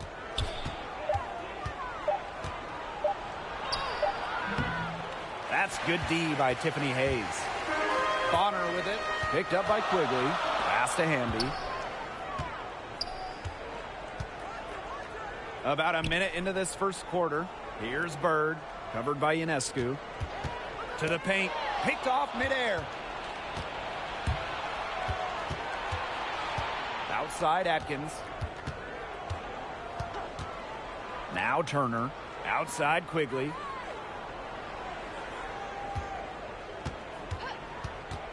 Ariel Atkins on the wing. The shot is good. Allie Quigley making the play. Even for a player like Quigley, who is known for her ability to score, you have someone that open, you can't miss her. Bird, covered by Ionescu. Bonner left side. Fouls. Shot clock at 6. Here's Hayes. Score the basket. Her second of 2 attempts. A big-time battle inside. Tiffany Hayes winning that one.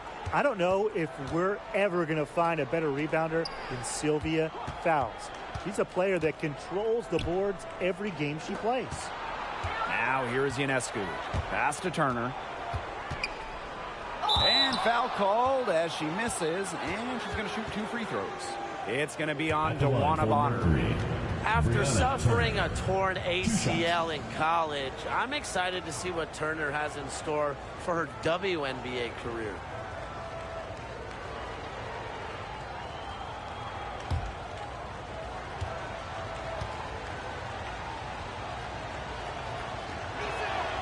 And the first one drops.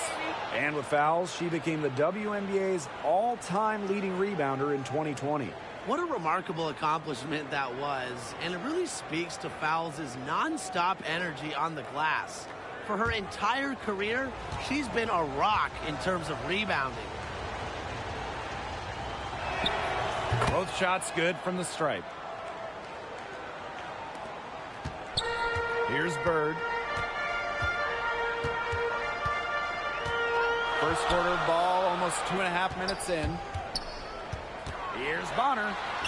And that one drops for her. It's funny. It's almost like she has a radar. Sue Bird with a great feel for where her teammates are. That comes with experience. Now here is Ionescu. Outside Atkins. Ball's knocked loose. Back to Ionescu. 4 on the clock. Quigley. And it's rebounded by Sylvia Fowles. Yeah, remember that. I mean, that's not an opportunity. She fails to convert very often. And that one good. Love the selfless, intelligent play by Hamby. Puts the ball into the wide open shooter's hands. Pass to Parker. Atkins. Now here is Ionescu. Turner. Bonner defending. Left block shot on the way. And it's Turner missing. Seattle in the lead. Bird outside.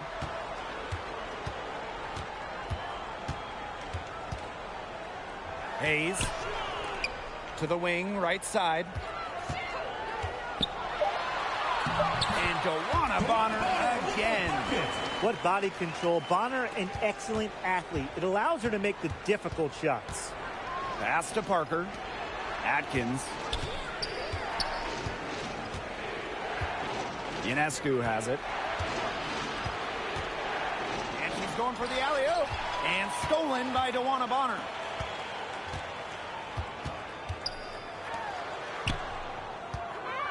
Back to Bird. Hayes. Now here's Bonner. Parker defending. From deep three-point range.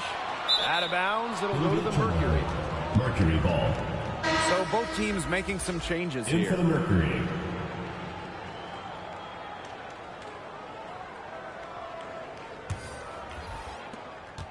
The Mercury trail. Ionescu has it. Looking for her first basket still in this one. On an open look like that, she's just got a gift for making the weak coverage pay. That's a surprising miss. She's almost always deadly when she's that open, even from way downtown. Now here's Cloud. 6 to shoot. Pass to Bonner. Over Parker. Off target with the fadeaway. That's too good a look to pass up there, despite the result. And so the first quarter in the books. It's the Storm. They're up by 5. And we'll be back in just a minute with the start of the second quarter.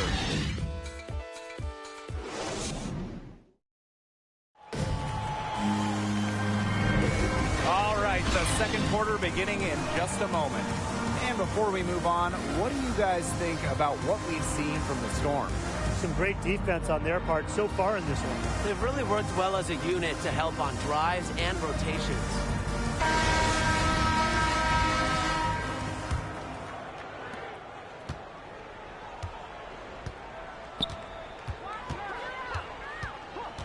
January outside.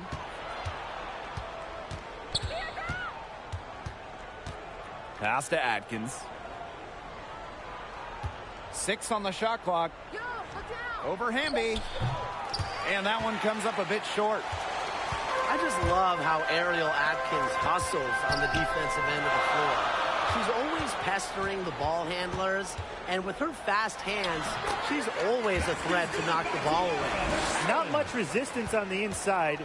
That's their 5th consecutive make in the paint. Those looks they're allowing are almost automatic. In fact, I'll just say it, they are automatic. Now here's Parker. Quiet so far offensively, searching for her first points of the game. Basket counts. And you know, Atkins' defensive efforts have certainly been well rewarded and recognized within the league. Multiple all-defensive team selections, and she has a habit at being near the top of the league in steals. Ariel Atkins gives you really everything she has on the defensive end. Bonner with the bucket. It's not an automatic, Jay, but it's effective. Bonner's worked on her jumper. It's allowed her to increase her scoring average over the years. From deep, Ariel Atkins goes back up, and the shot counts. She's fouled. That's a chance for a three-point play. Teams first. Not enough bodies on the glass right there, and they paid for it. And it'll happen again and again if they don't put more effort into boxing out. And that's what it's all about, Brian. Rebounding, effort.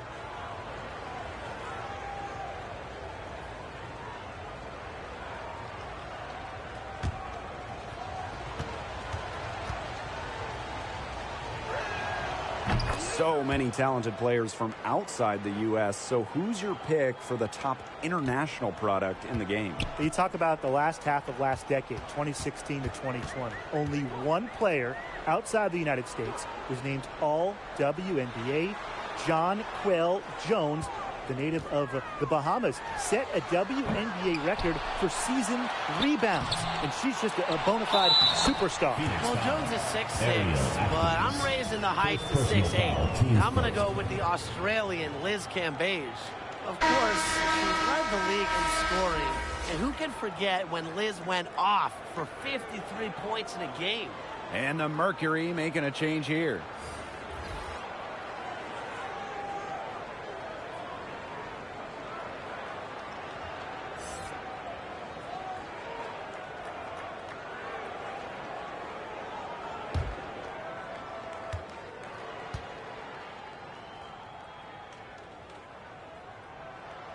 The third overall pick of the 2019 WNBA draft.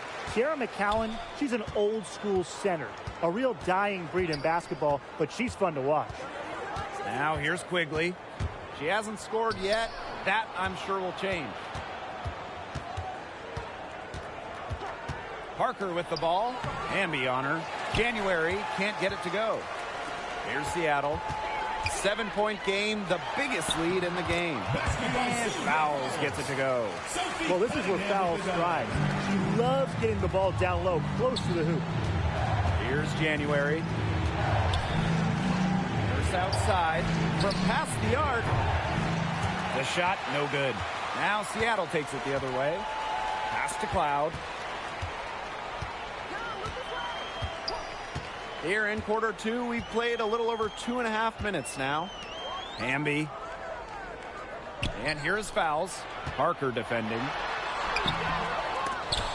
Fowles misses. On the wing, Allie Quigley. She's covered by Hamby. Quigley's shot's good. As capable as anyone in this league beyond the arc, really Quigley has always been one of the best shooters around. Great mechanics on her shot. Time called here. The Storm decide to talk it over. One of those generational players every GM is looking for.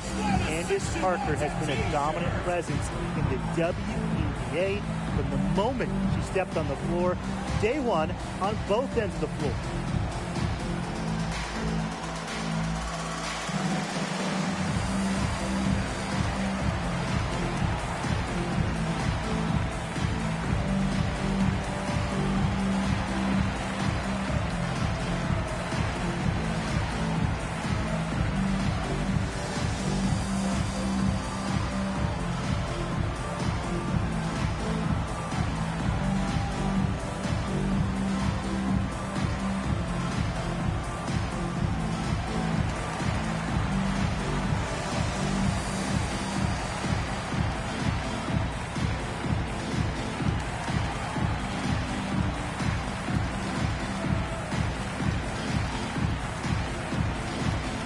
Both teams will make substitutions.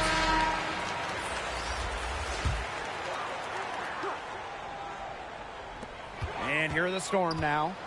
Their biggest lead of the game was 9. Pass to Fowles. Shoots over Quigley. Tiffany Hayes for 3. The second chance effort. McCowan with the bucket. They're not rotating quickly enough on defense down low. They've got to provide more resistance inside. And here's Turner. Nurse with it. Now Foles defending. The shot by Nurse, no good. The spin shook her loose from the defender, but she couldn't follow through with the shot. Couldn't finish the play. Well, it's something we're going to see for a long time in this league. McCowan getting to the line. Knows how to use her body to bait defenders. She made the only free throw attempt she had earlier in the game. McCowan at the line for 2.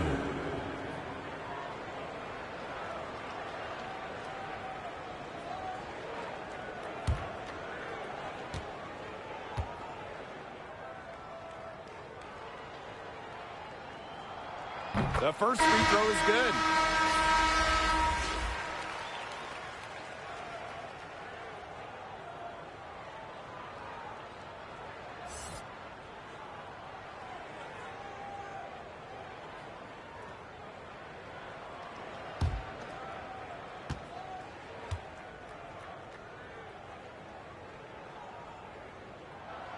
She hits both from the stripe. Great job getting to the line here. Didn't even have an attempt in the first quarter. Outside Parker. Back to Ionescu. And the layup's good off the glass. So dangerous on the drive. Ionescu is superb at seeing avenues to the rim and attacking them. Outside Hayes. Bird. Pass to Hamby. Fouls. Guarded by Quigley. Just 5 to shoot. Back to fouls. Hamby. And again, it's the Storm missing. Ionescu outside. It's 9 seconds separating the shot clock and the game clock. Up top, Quigley. Shoots from 12, and the Mercury tack on 2 more. Well, Quigley can strike from anywhere. She's got a great shot that opens the entire floor for her. Hamby outside. Hayes. Great look there, but off target. So we conclude the first half. It's the Storm, up by 6. And don't go away after the break. We'll see you right back here for the start of quarter number 3.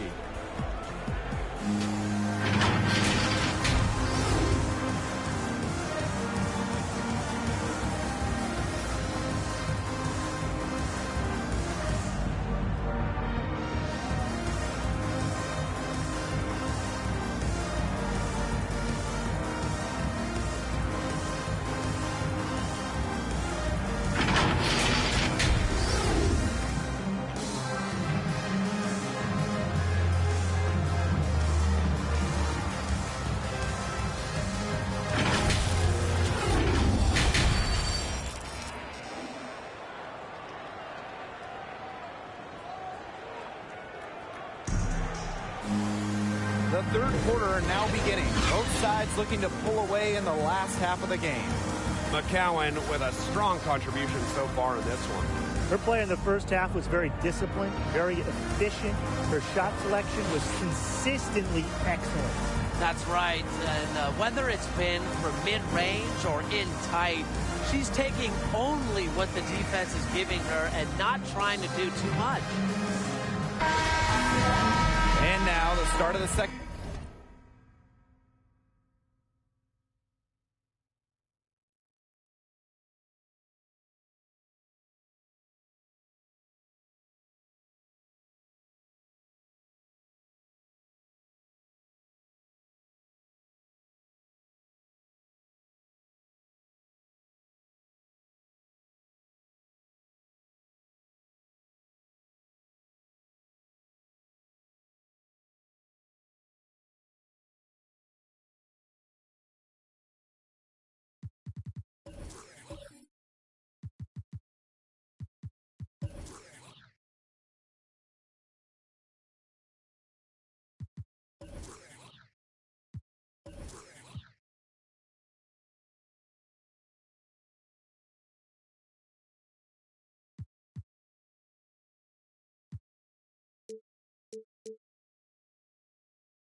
Second half, neither side jumping out ahead through the first 2 quarters.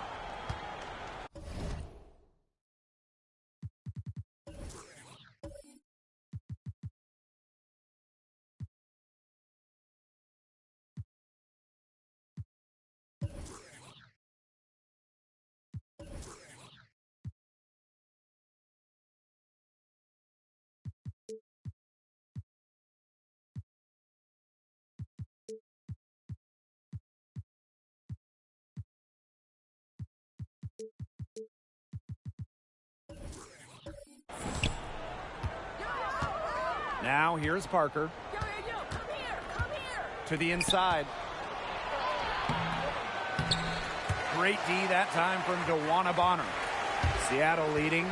Well, not many athletes can say they were traded for 3 first-round picks, but in 2020, Bonner was added to that short list. Absolutely no fear, guys, mixing it up in the paint with bigger players.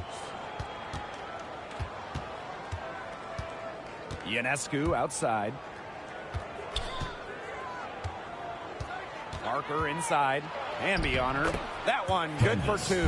And because it was a sign and trade, Bonner got the Supermax extension. And for one of the league's most versatile players, that Supermax extension was warranted. She can do a little bit of everything at a high level, and this team looks totally different when she's not on the floor.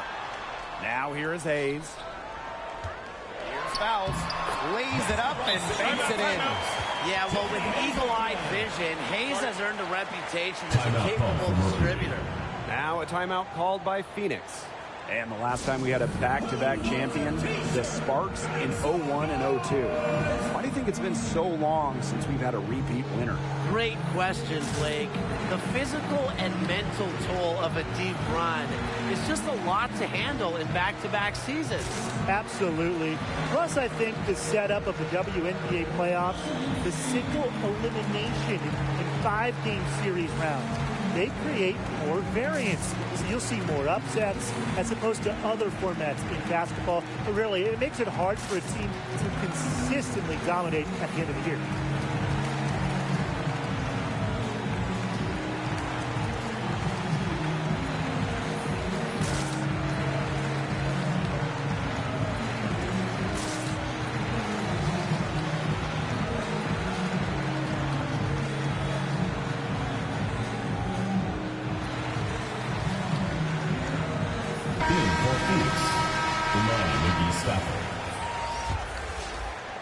And with a little over a minute gone by, the second half underway.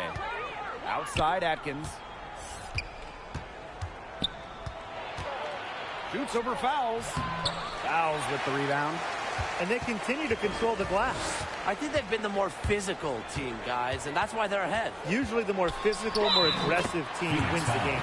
And you can count it. She'll go to the line with a chance to make it 3. So we'll see Tiffany Hayes go to the line here. That one on Quigley. When you have a veteran like Tiffany Hayes out there, it's a little like having a coach on the floor, always communicating, keeping everyone in sync.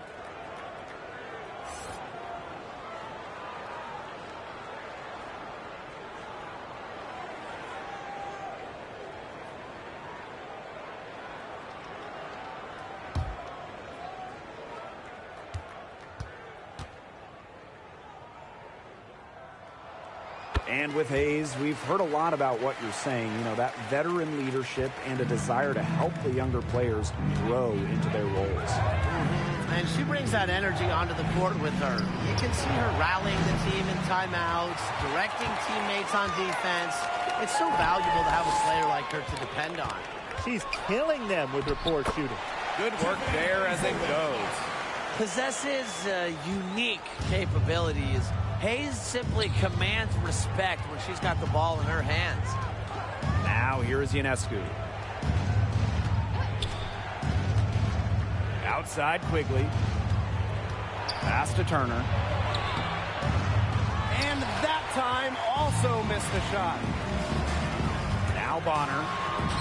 That drops, and it comes off an assist from Tiffany Hayes.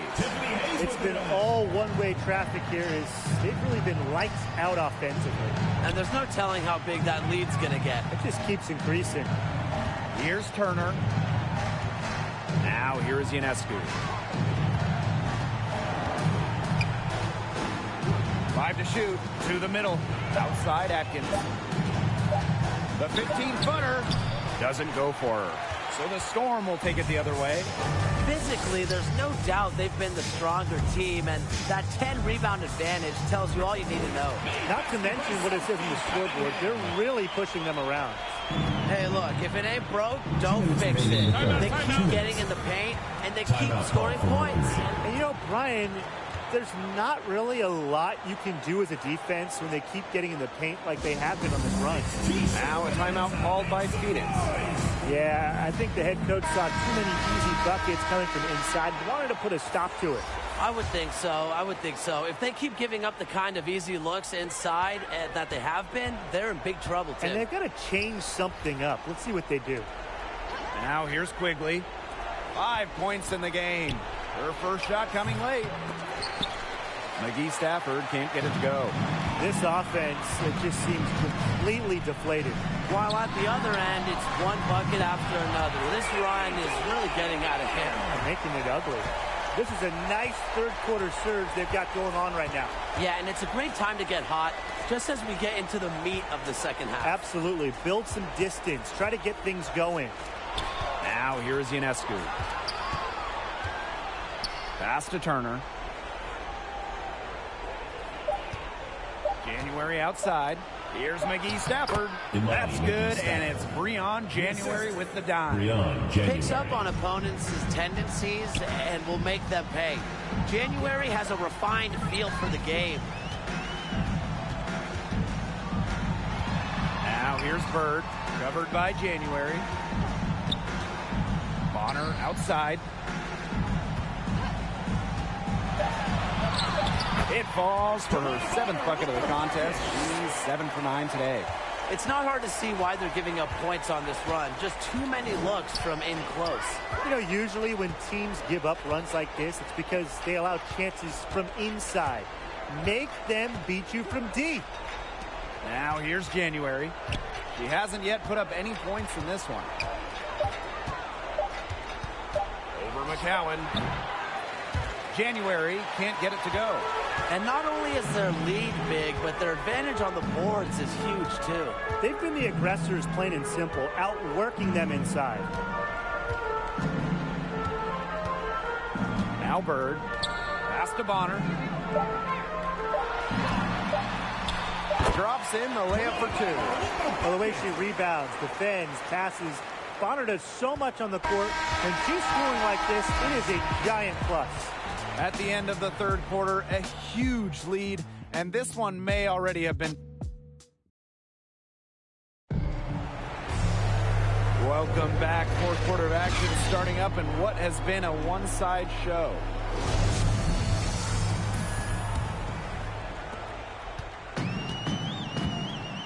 And here's Cloud.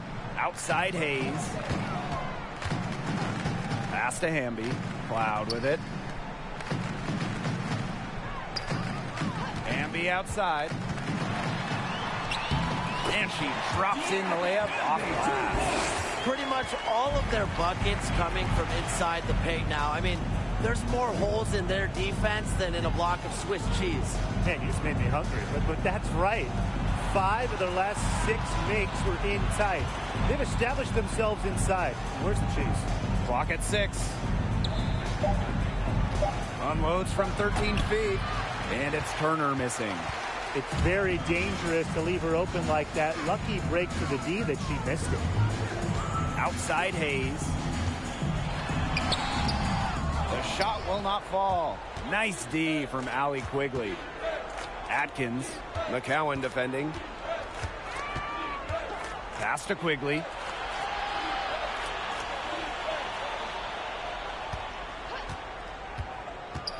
Now Turner. Bonner defending. Here's Atkins. And it's Seattle with the rebound. Now Hayes. Bonner outside. Down low. Here's McCowan. That's in, coming off an assist from Dewana Bonner. 2021 was the historic 25th season of WNBA basketball, and the league did an outstanding job celebrating this great achievement. Yeah, the game between the Sparks and Liberty honoring the league's first ever game.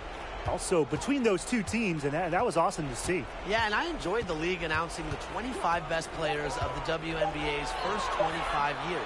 Some current stars, some legends.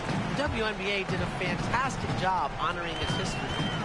Now here is Hayes. And that one drops. Well, her shooting has been outstanding. Definitely, one of the reasons why they're winning this game. Outside Atkins. Pass to Parker. Ionescu outside. That one drops for her. The toughness of Ionescu on display going through the contact. Sabrina plays with Act 2. Erica Hamby on the wing. Pass to McCowan. Over Ionescu. Again, Seattle. Solid work right there. There's a big difference in field goal percentages of these teams in the second half. And that difference has come about because we've got one team moving sharply, getting good shots, and the other just a little bit stagnant. It's tough to watch. Yeah, one coach did his job at halftime. The other, not so much. The shot by Ionescu, no good. A look at the clock, a little under 3.5 minutes gone in the fourth. Out to the wing. Quigley comes with the double team. Poked away and stolen by Ariel Atkins.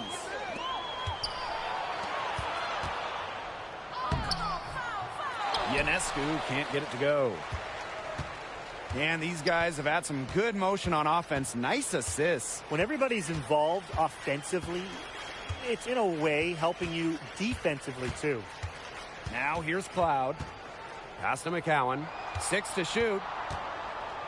Cloud. Up again. Turner grabs the board. Inside. The kick out to Quigley. Hits it from three-point range. That is just good offense. You got a pure shooter in Quigley, and the catch and shoot gets her in some rhythm. Outside Hayes. That ball is good for another field goal, her 6th, and she's at a 6 for 9 on the stat sheet. Pass to Parker. Outside Atkins. Ionescu outside. That drops, and it comes off an assist from Ariel Atkins. A lethal sniper from outside the arc. The D has to rush Ionescu and run her off that three-point line. Here's Cloud.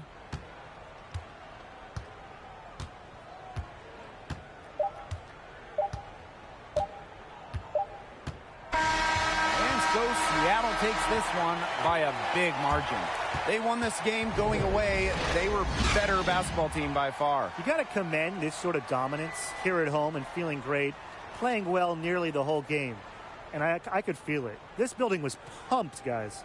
That'll do it for our broadcast, everyone.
What's up, everybody? This is the Professor. You're watching 2K TV.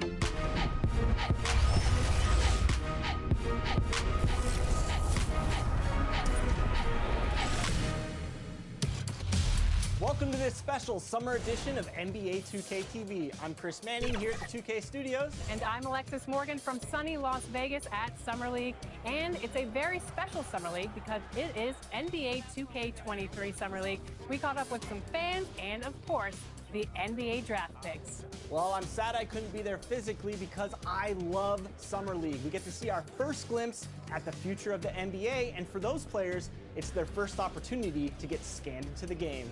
Yeah, we were there with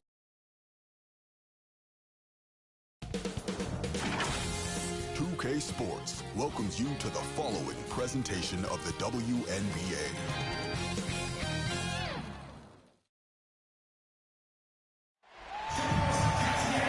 Welcome to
NBA basketball on 2K Sports. And this game will see the Seattle Storm going up against the Indiana Fever. Thanks for joining us. I'm Blake Suniga here with Brian Banafitemi and Tim Swartz. A heated rivalry between teams from opposite conferences. This one feels pretty big, right, Tim? Well, it's just twice per year that they face off, so this one is extra special. The rarity of this game, it's part of what makes it feel like a big-time event. Yeah, the intensity of this building is up more than a few notches. This place is bursting at the seams.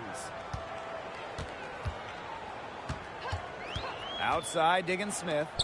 Stewart. Shoots over Bonner. Stewart misses. Bonner outside. Bird outside. Pass to Hamby. Hayes. And here is fouls. Shot clock at 5. Elbow shot. That one a little long. The defense can't make a habit of giving her that shot. She just doesn't miss many of them. Back to Diggin Smith. McBride. Pass to Banham. From downtown. That shot, no good.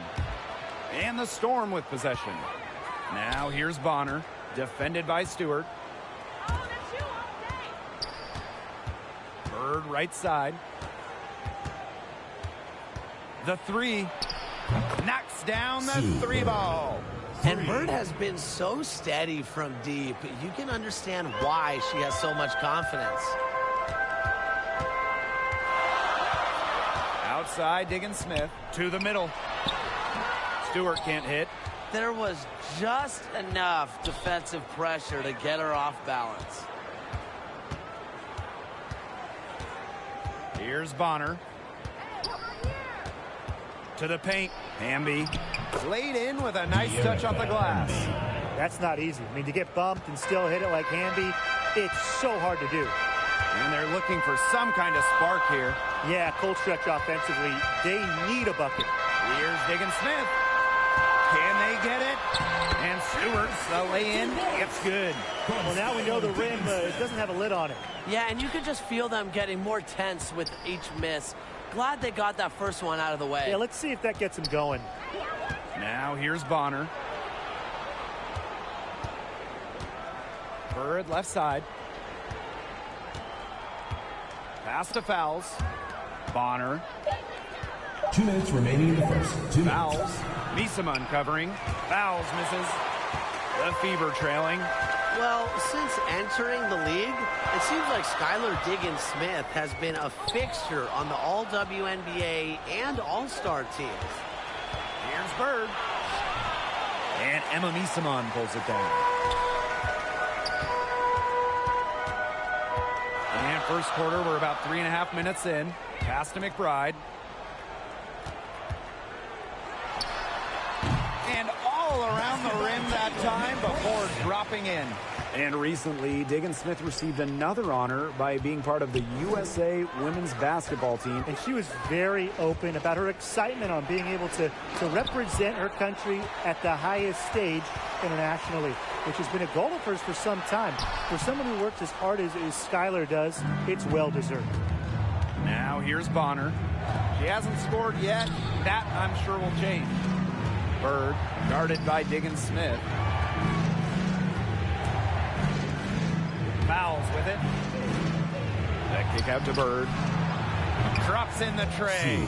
Well, Sue Bird knows that she has the green light to fire away, and she goes up with confidence off the catch. To the inside. Here's Stewart. Well-timed pass, and it goes straight to the bucket for the layup. Very well done. Confident and composed, as always. Pass to Bird. Here's Hamby. Here's Bonner. It's good, and she makes her first shot of the game. Love the selfless, intelligent play by Hamby. Puts the ball into the wide-open shooter's hands. Now Diggins-Smith.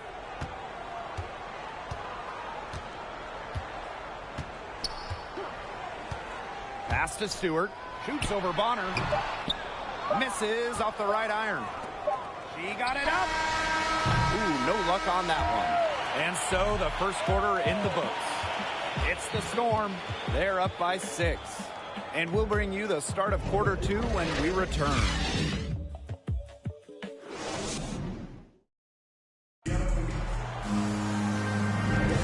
And the first quarter in the books, second about to get underway. And before we move on, what do you guys think about what we've seen from the Storm? Good effort, very tight defense from them through the first quarter. Really a big part of why they are up right now. You know, their defense has been on point. And here is Alemán. Pass to Coffey. Misaman. Now here's McBride. That one's off. She's now 1 for 2. Derricka Hamby on the wing.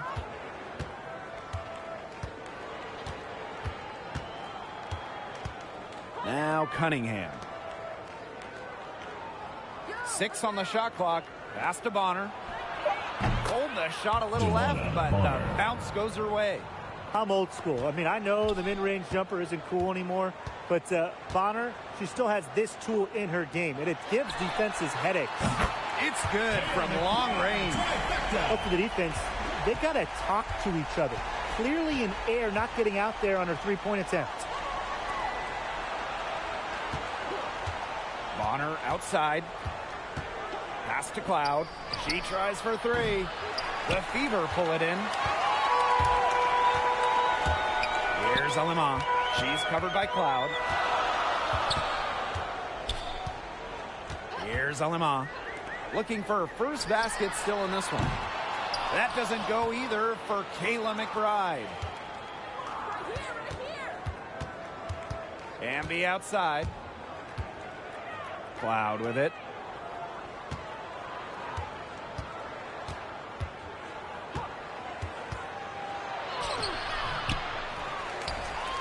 Second chance shot. No luck on that one. Good D by Emma Misaman. Here's Alemán. She's covered by Cloud.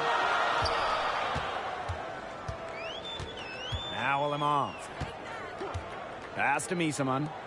McBride. Three-pointer. Kayla McBride with another miss. It's been a bit of a struggle for her this quarter in terms of scoring the ball. Down low. Here's Cloud. Rebounded by Misaman. And here's Indiana. They've only given up 2 points this quarter. When you talk about Natasha Cloud, she's just a fantastic role player. Someone that scores, rebounds, passes, and defends. She does exactly what is asked of her, and more. Now here's Cloud. Lays it up and banks it in. The gutsy finish by Cloud. She's not afraid to go at defenses and score on tough coverage. Timeout called the Fever. And what I like about Cloud is she doesn't care if she's starting or coming off the bench. She's a total team player. And certainly a leader in the locker room. Her wealth of experience is something young players respect and the coaching staff loves as well.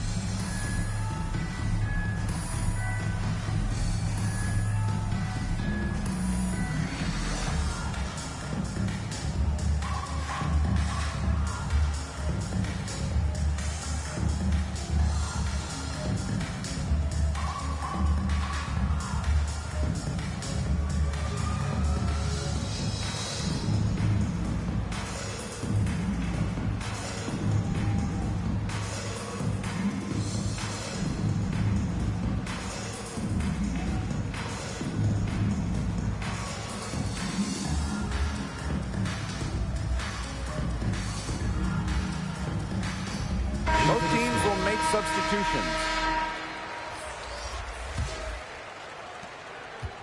The Fever trailing. For those joining us, we're in the second quarter with just about 3 minutes gone by. From 13, Stewart with the bucket. Not a lot of players these days operate in this space, but Stewie just loves the in-between shots. Now here is Hayes. No scoring yet from her, but that's likely to change. Here's Bird. A rebound by Brianna Stewart. Outside, Diggin Smith. Pass to Banham. McBride. Lets the floater go. And Stewart gets it to go. Floater! How about that one? Stewart's offensive game is so versatile, and that's just another way she can make defenses pay. Now here's fouls. Here's Bird. And Skylar Diggin Smith with the swat. And here's Banham. Inside.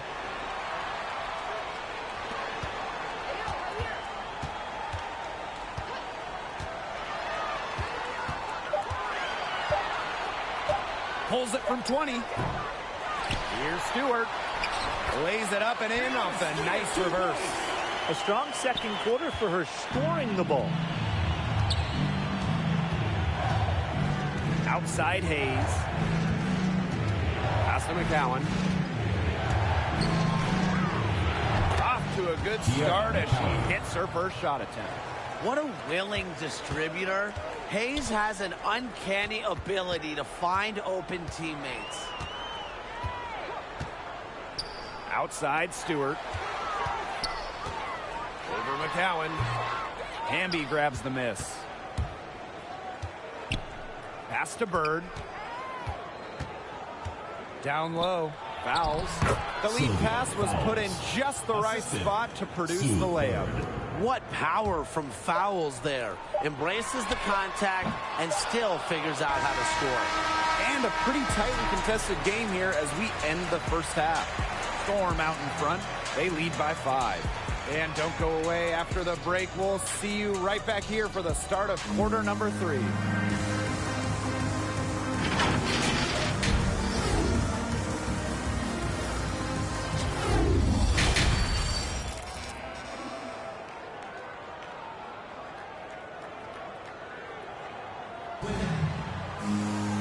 Welcome back. The second half about to get underway, and it's been a close one so far. We've seen Brianna's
Stewart really having a great game.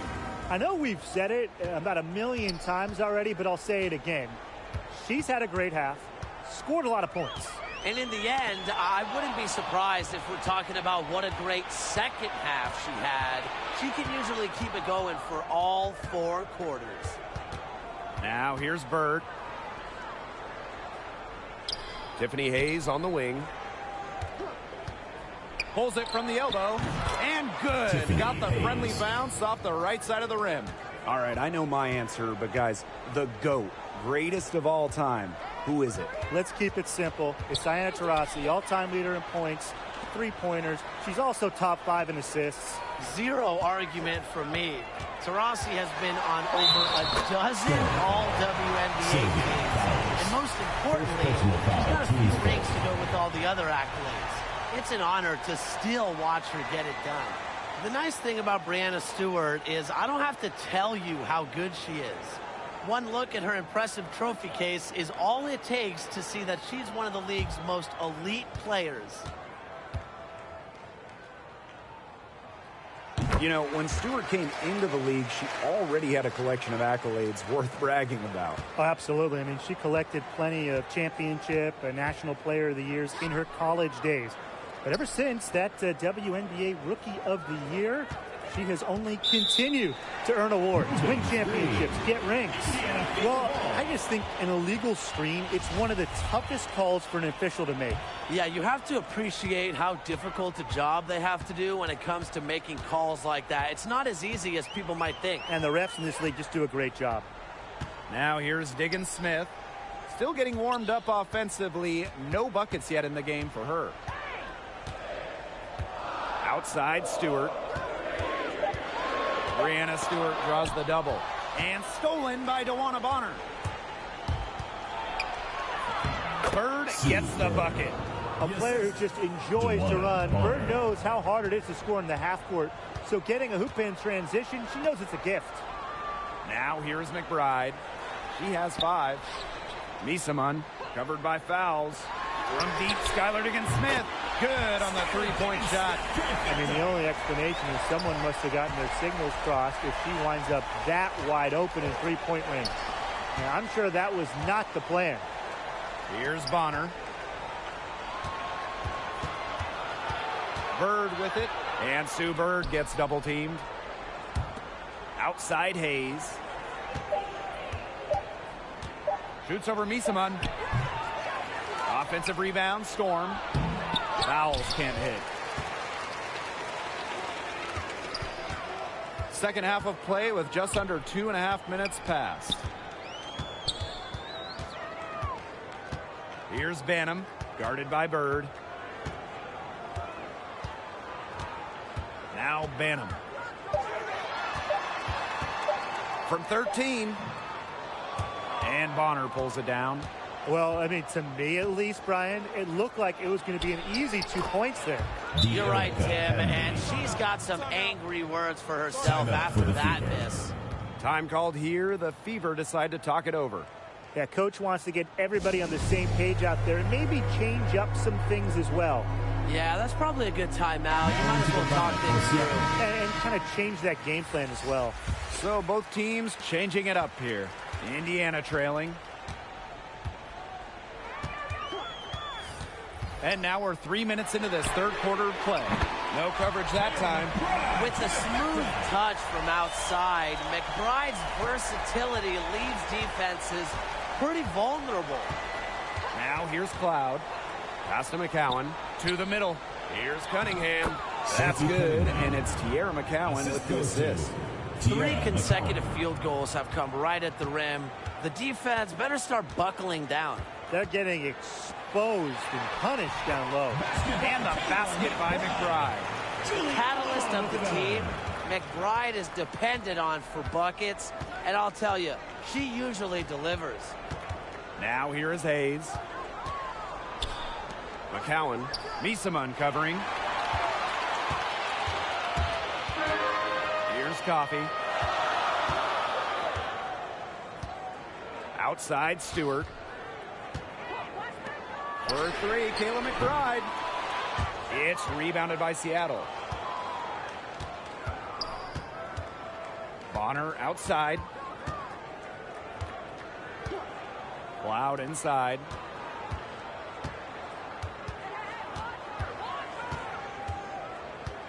Pass to McCowan. And here's Bonner. From deep. And Emma Misamon pulls it down. And here's Coffey. Quiet so far offensively, searching for first points of the game. Now Lemon. For the tie. Coffey, no good. Seattle in the lead. Pass to Cloud.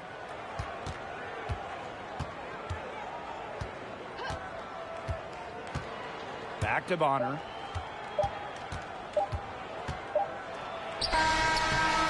And we have just finished the third quarter, and a tight game we've got. It's the Storm, up 2.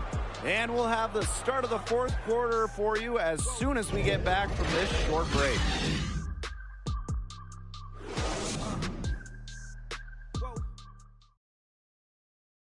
And a worthy candidate tonight as we take a look at our State Farm assist of the game. This definitely deserves the prize. She read the defense like a point guard and put that pass right on the money. That's just some real versatility coming from her. Not something that the majority of them possess.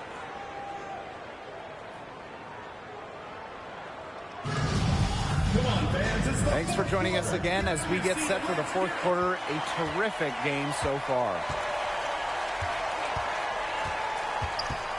Now here's Bird, guarded by Diggins Smith. Here's Bonner. The shot, no good. And so the Fever will take it the other way. Pass to Stewart. Over Hamby. And Stewart gets it to go. And it's a tie ball game. They have officially come all the way back in a game that at one point looked to be over. I didn't think they had enough time to make it back, Tim, but here they are, and now they've got to feel like they're in the driver's seat, and we're sitting shotgun. Terrific assist and a nice finish. Just a solid play all around. That makes it 10 of their last 12 points coming from inside the painted area, just dominating down low. And obviously, that's something the defense has to address. Now here is Stewart. Pass to Banham. McBride left side.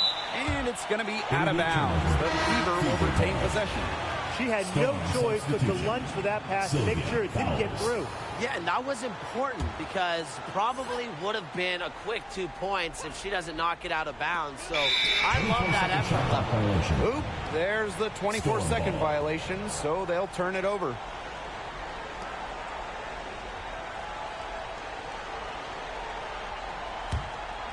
Just over a minute played here in the fourth.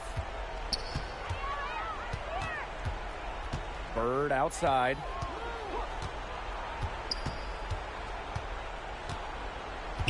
Pass to Fowles.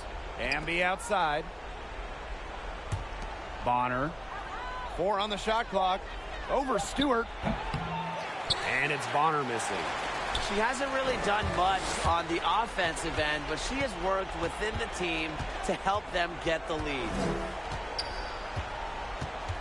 Now here's Diggins Smith. Banham.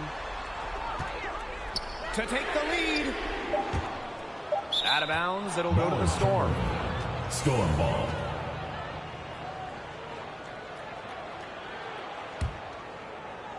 Last quarter of play, about 2 minutes in now. Now here's Bird. Bonner, defended by Stewart. Pass to Fowles. Bird outside. 5 to shoot. Bangs home the trifecta. Veteran play call by Sue Bird, getting herself that little bit of room she needs to shoot. Timeout called the Fever.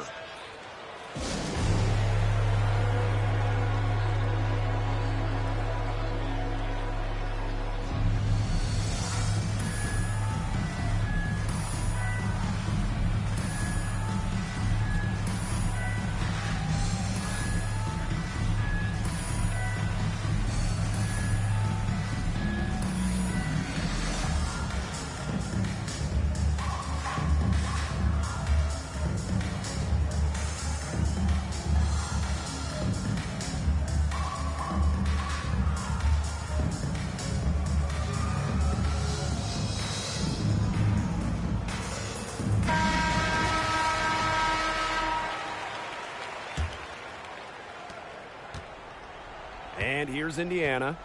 It's a 5-point game.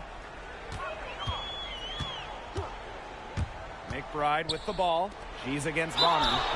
Foul call that time on the way up, and that'll give her 10 chances at the free throw line. A big part of Stewart's game, getting to the line. She was second in the WNBA in free throw makes her rookie season. Taking 2 shots.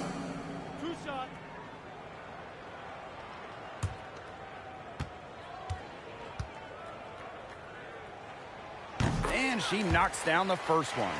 Well, we all missed Breanna Stewart during the 2019 season, fresh off of her championship and 2018 MVP. Stewie missed the year due to an injury sustained in Europe. But it's so great for this league, for basketball fans everywhere, to see her back on the court. Just under 2.5 minutes gone by now in the final quarter. Amby outside.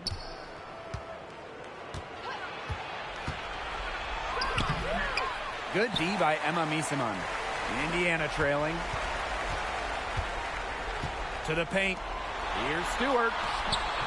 Got her with the pump fake. Just couldn't finish.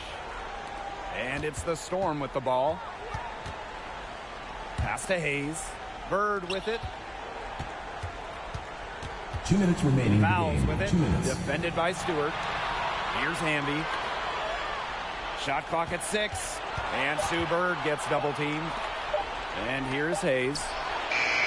And again, Seattle with the triple. It's the lefty, Hayes, ready to shoot the moment she gets the pass. If you're just tuning in, welcome. We've played about 3.5 minutes into the fourth quarter here. Stewart, Bonner defending. Skylar Diggins-Smith outside. And it's Seattle with the rebound. On an open look like that, she's just got a gift for making the weak coverage pay. That's a surprising miss. She's almost always deadly when she's that open, even from way downtown.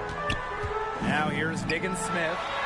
And the basket by McBride. Well, you got to do more than that to stop Kayla McBride. She's so good at working her way through contact. Bonner inside. Stewart's there. And not a lot of time to get this one back under control. Yeah, they have to do work and do work quickly. Count it! And now they trail by just 4. What a clutch player, Stewart, an NBA champion, a college champion, international titles. Stewie loves the big moments. Bonner, and it's Seattle scoring again. Don't underestimate Bonner's big shot ability. She's a reliable scoring option down the stretch. Outside Stewart. Pass to McBride. Sinks it!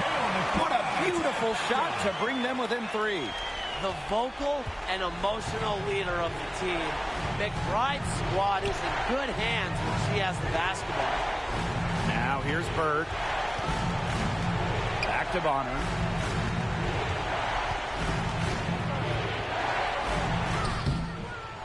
A rebound by Breanna Stewart. Now a timeout called by Indiana. Your thoughts, guys? There's still time left, so they don't necessarily need to go for the 3. If they can get an easy bucket inside. I'm not so sure. There's not a whole lot of time to play around with. I think they look for the 3 and try to tie this thing up. Yeah, you could do that. I think the quick 2 might be the better play. Let's see what they do. A chance here to send it to overtime. They need a 3. It's money from deep. A prolific scorer whose clutch shots make the crowd go wild. McBride's presence of mind is remarkable. Seattle calls timeout.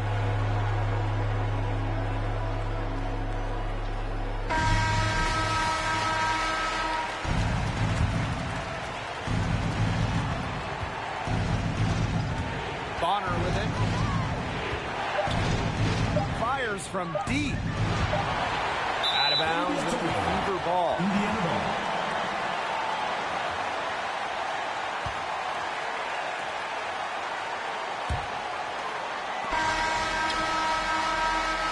Regulation has ended, and we are headed to overtime. Hold tight. We've got more basketball action headed your way.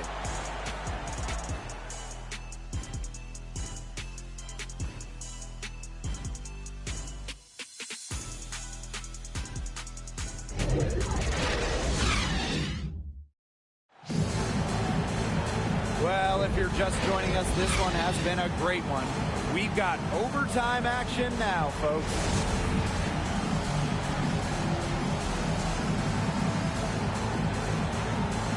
And so off the tip, it's Seattle. And so they'll have the first offensive opportunity here as we begin overtime. And Sue Bird, here we go. Erica Hamby on the wing. McBride covering. Here's fouls. Clock at 4. Hands the 12-footer. Effective moving the ball from the front court. Hamby's a willing passer. Outside, Diggins Smith. Stewart.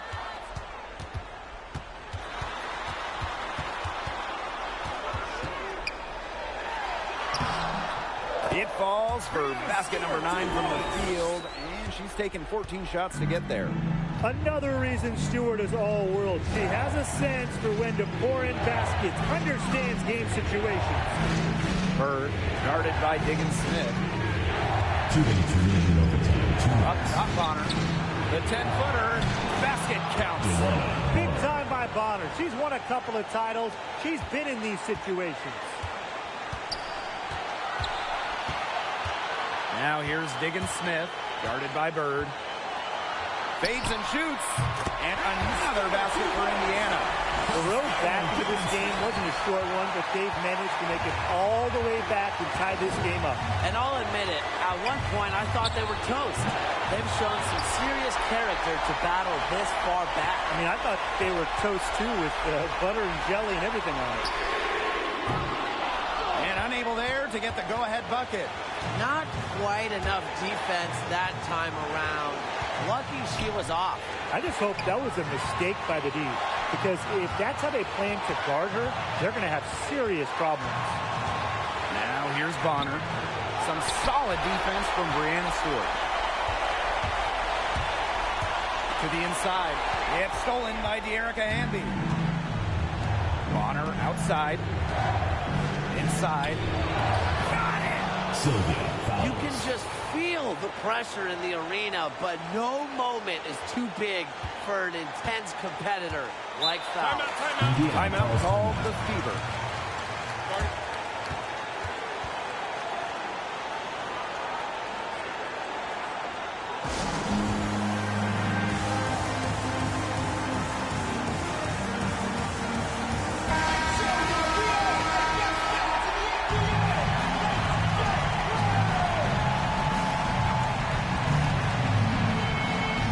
Diggins Smith. Pass to McBride. And here's Stewart, covered by fouls. Stewart misses. And it's the Storm with the ball. The lead is 2. Now Bonner. Bird. Hayes with it.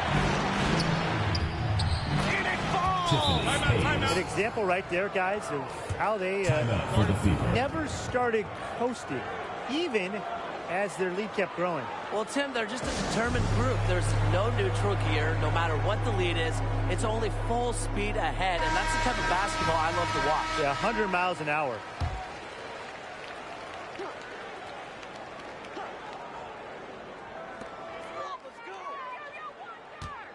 Now here's Diggins Smith, guarded by Bird. Buries it!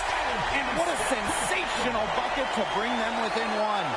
Scoring herself, Diggins Smith is such a dynamic playmaker, can get her shot, and loves taking them in the big moments. That's right, no other option but to foul and, just hope she misses. Yeah, they have to extend the game and use every last second on that clock. At the line for the Storm, Sue Bird. At the line for 2. She drops the first one, and that will put them up 2. A terrific all-around player. Sue Bird has won plenty of individual awards. But what separates her from most others the number of rings she's got on her fingers. That last free throw was critical. Their only choice now is to go for the three to tie. No secret here. They've got to get a three if we're going to go to another overtime. Nice job on the inside. She really had to work for that rebound. And there's the intentional foul. No choice but to stop the clock here. She hits the first one, and that gives them a 4-point cushion. Sue Bird, taking 2 shots. And so she drops them both. And it's a 5-point game. Now that's how you close a game out. Those free throws will bury them for sure.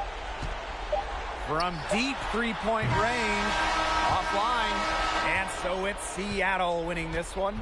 They had to scrape and claw to push it to overtime, but they really came on in the extra period. What a ride, boys. I mean, thought it might end in regulation, but they came through big and did exactly what they needed to once we got to overtime. That'll do it for our broadcast, everyone.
Johnny, welcome to 2K TV. Now, you were just scanned for NBA 2K23. Can you describe what the process?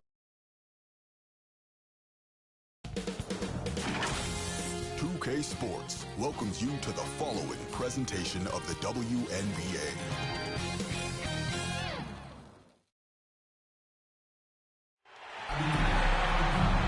Welcome to WNBA basketball on 2K Sports. In this game, we'll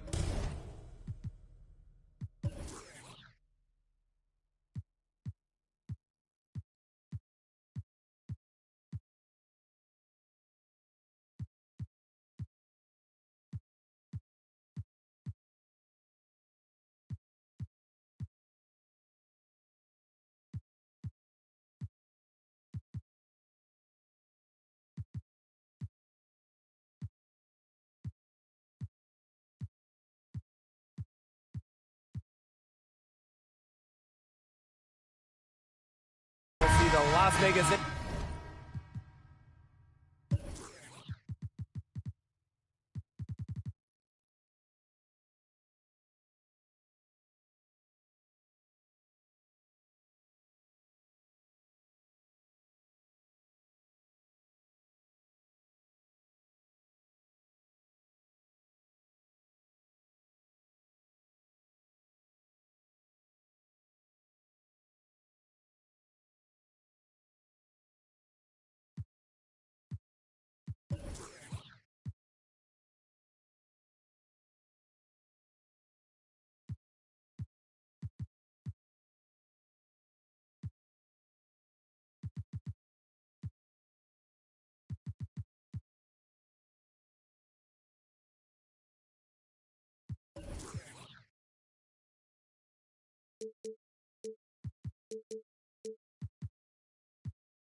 Against the Phoenix Mercury. In the booth with Tim Swartz and Brian Benefitemi, I'm Blake Zuniga, and we're glad to have you along for the ride. All right, let's talk scoring. Everybody loves offense, so which current player do you think is the best bucket getter in the game. Sometimes you go with the obvious choice, and that's Arike Ogunbowale, the 2020 scoring champ, and as a rookie in 2019, she finished 3rd in points per game. I'm going to shock you, Brian. Ready for this? I agree. I mean, it's not just the numbers with Arike. It's how she scores, making circus shots, draining huge buckets. She can really make any type of basket that you throw at her. Now here's Quigley. Parker up top. Ionescu. 5 on the clock. Puts up a 3. The three-pointer is on target. Such a quick release on Ionescu's shot, and her accuracy from deep is great as well. Outside Canada. Pass to Ogumake. Over Parker. And the Aces get it back. Griner, good. Well, with the wingspan of over 7 feet and 3 inches, Griner's got mad length, and she really knows how to use it. Outside Atkins.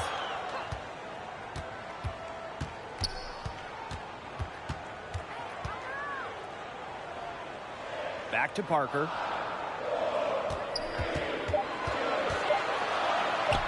It's good, and she makes her first shot of the game.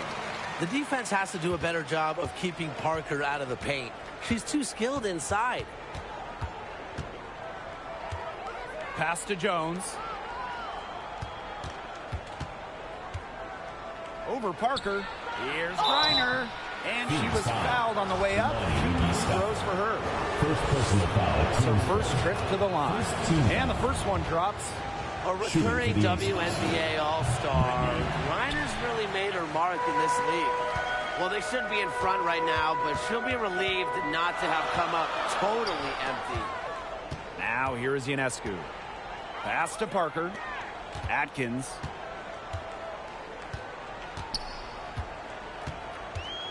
And here's Ionescu. It's stolen by Neko Ogumake. Outside Canada. Diana Taurasi on the wing. Now here's Griner, covered by Ionescu. They double team Brittany Griner. For 3, Diana Taurasi. Candace Parker with the rebound. And when you watch Ogumake play, what impresses you right away is how consistent she's been. She's been in the league over a decade. It's pretty easy to see why. It makes it so easy for your teammate when you can lead her to the rim with a pass like that. Outside Canada. 2 minutes remaining in the first. Ogumake, defended by Atkins. Back to Canada.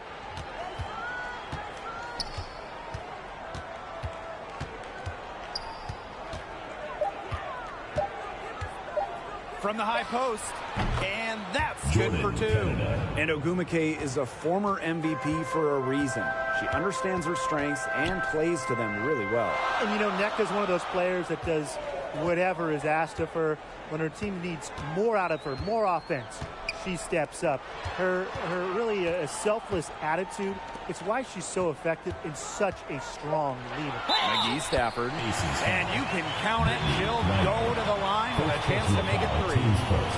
The plan worked perfectly that possession. Get it inside, get the high percentage shot.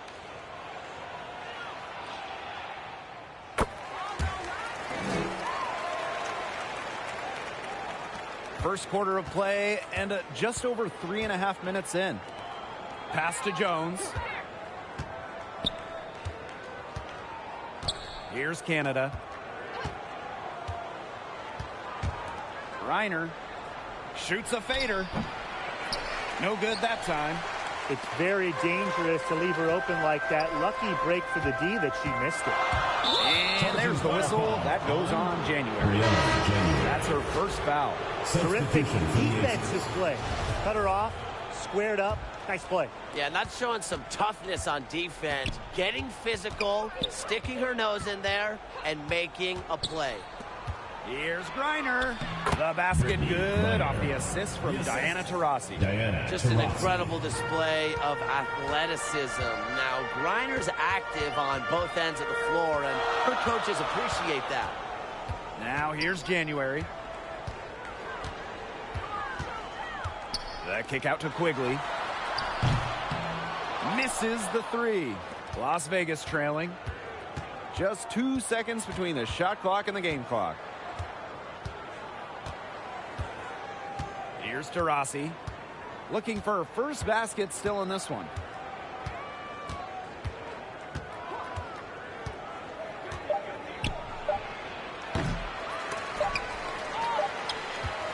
Here's Canada. And at the end of one, a closely contested game so far.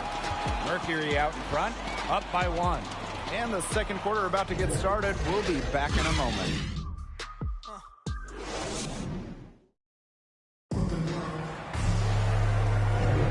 Neither team able to jump out ahead as we begin the second quarter. And what do you guys think about the Mercury here in this one? It's been a solid first half for them offensively, really in tune with each other. Yeah, good ball movement, and it's paid off on the scoreboard for sure.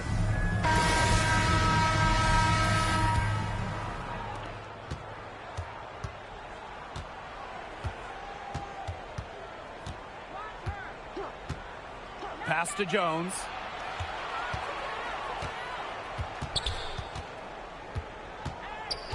Taurasi with it. Lets it go from deep. Hits it from three-point range. 3 points. The lead changes hands once more. There have been no separation between these teams tonight. Yeah, and it's made for one heck of an entertaining game, even when it hasn't been the best basketball. Yeah, at least it's been close. Now here's Nurse. Quiet so far offensively, searching for her first points of the game. Just 4 to shoot. Got a piece of it. Yep, that one goes. Flexing her physical attributes to complete the basket through contact. That's a heads-up play from Turner. Pass to Jones. Here's Park. Now here is Canada.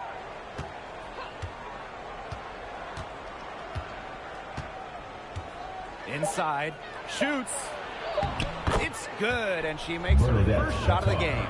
Get open, Canada will find you. One of the best pure passers in the league. And the Mercury call time here. A recent trend in the league, extended careers. Women going into their late 30s and still playing at a really high level. Yeah, Sue Bird was joking about it. One of her teammates' mother is Sue's age and a grandmother. But it's just great for the league. Getting longer careers means we can watch the stars for extra seasons. And it's great. A lot of it is about advances in medicine. In certain injuries that we saw, 5-10 years ago, like an Achilles tear, they used to be career enders. Not anymore. And some of it is with recovery and how far we've come in that as well. Here's McGee Stafford. Her aim is not true. That makes her 1 for 2.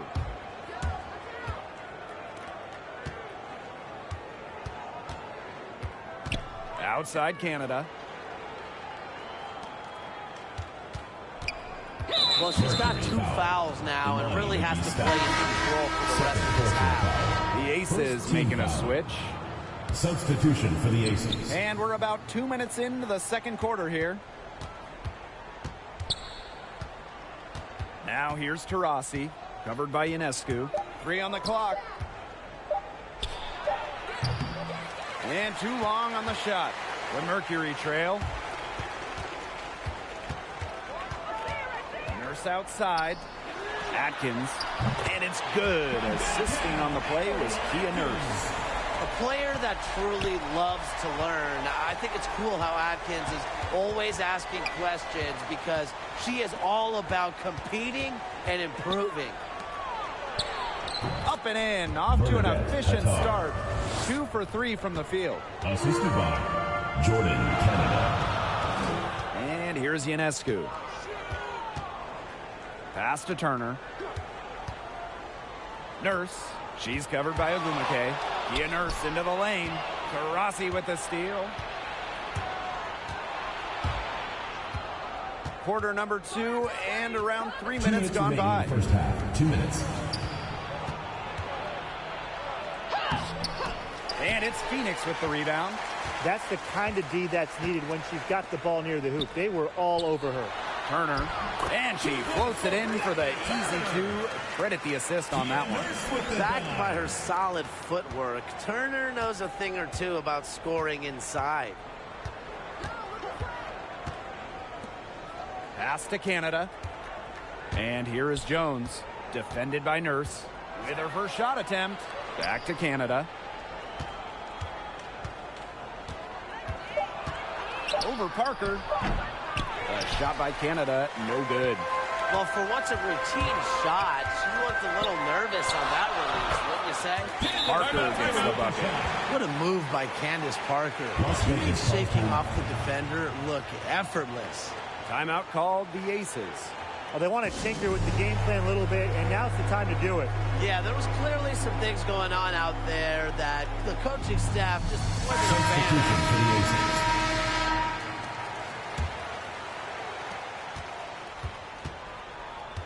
Now here is Canada.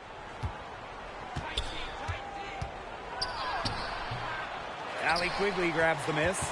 Yeah, she surprised me with that move, but she just couldn't capitalize. What was that? Pass to Ionescu. And here's Parker. Outside Atkins.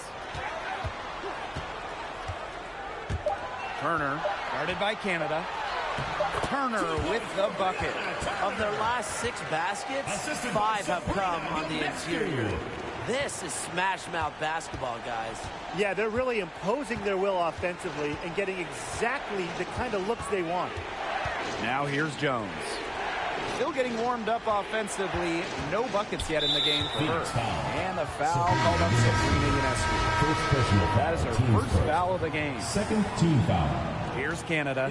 We've got a 9-second difference between the shot clock and the game clock. Breon January. Down low. Shot clock at 6. Count that one. Now you can tell Jones knows when it's time to dominate. Go inside and take charge of the paint. Parker with the ball. Shoots over Jones. And we're through the first half of play here in what's been a...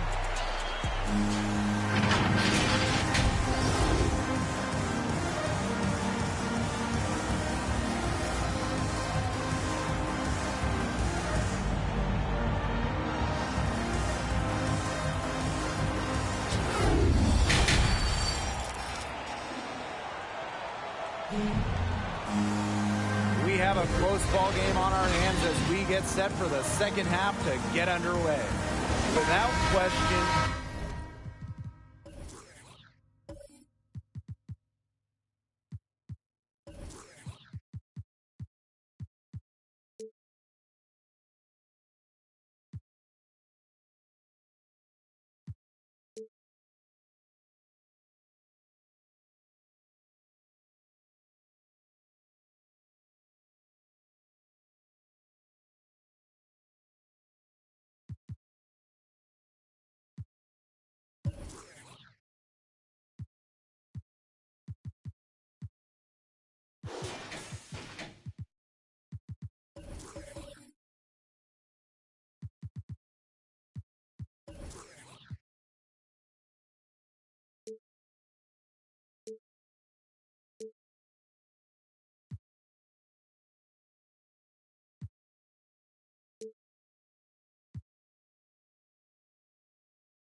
Candace Parker displaying her skills today. Her play in the first half was very disciplined, very efficient. Her shot selection was consistently excellent. That's right, and whether it's been from mid-range or in tight, she's taking only what the defense is giving her and not trying to do too much. And good that time. Look, the mid-range game, it's pretty old school. And Griner is about fundamentals, which means she can hit those shots. Now here is Ionescu.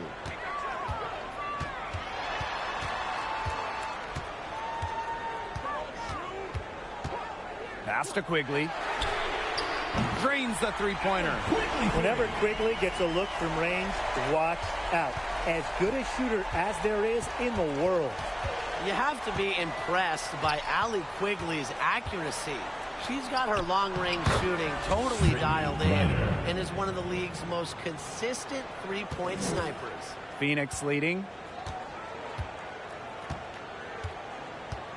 And with a little over a minute gone by, the second half underway. Pass to Atkins. Here's Ionescu. Tries again, and McGee Stafford gets it to go. Not enough bodies on the glass right there, and they paid for it. And it'll happen again and again if they don't put more effort into boxing out. And that's what it's all about, Brian. Rebounding, effort.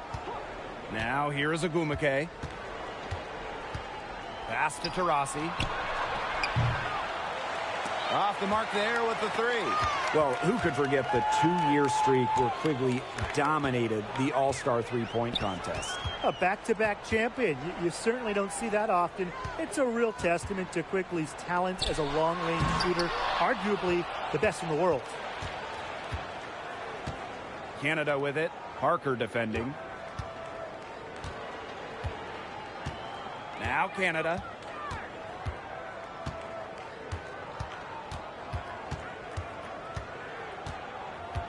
Pass to Agumake.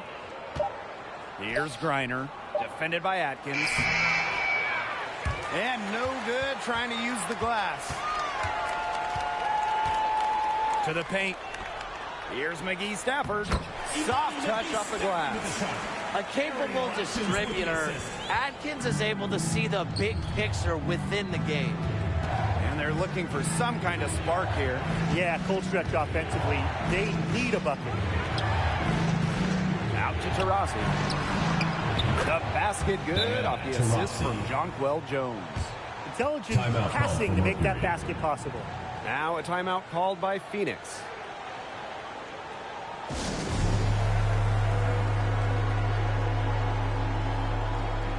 Substitution for the Aces. Right around 3 minutes into this second half. Outside Atkins. Remaining in the third. 2 minutes.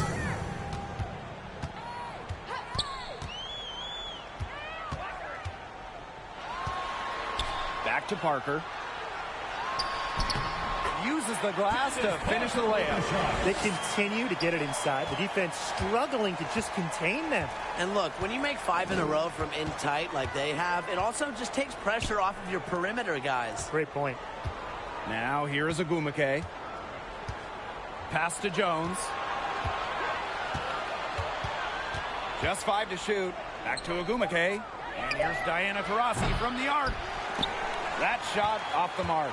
And it's Phoenix the other way. It hasn't been a very good day for her, guys, and her team really needs her, desperately needs her to start burying those shots. Jones with it, defended by Atkins. Right wing. Baseline try, and stolen by Ariel Atkins. Pass to Parker. It falls for her 5th field goal of the night. Now shooting 5 for 8. When they've gone to her, she's come through. Keep getting her touches. Now here's Taurasi. Griner with the ball. Now Jones. Clock at 6. That's good, and so Brittany Griner gets the assist.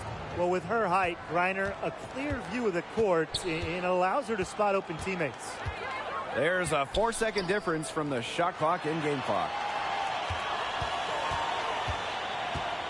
Now here's Quigley. She's covered by Agumake. Pass to Parker. That one goes. Count it. That kind of toughness will fire up Parker's entire team. It's great to see her power through contact. And here's Diana Taurasi from the arc. And she's good on the 3 ball. And we've watched 3 so far in this one. It's the Mercury up by 4. And coming up as soon as we return from the break, the fourth quarter gets underway.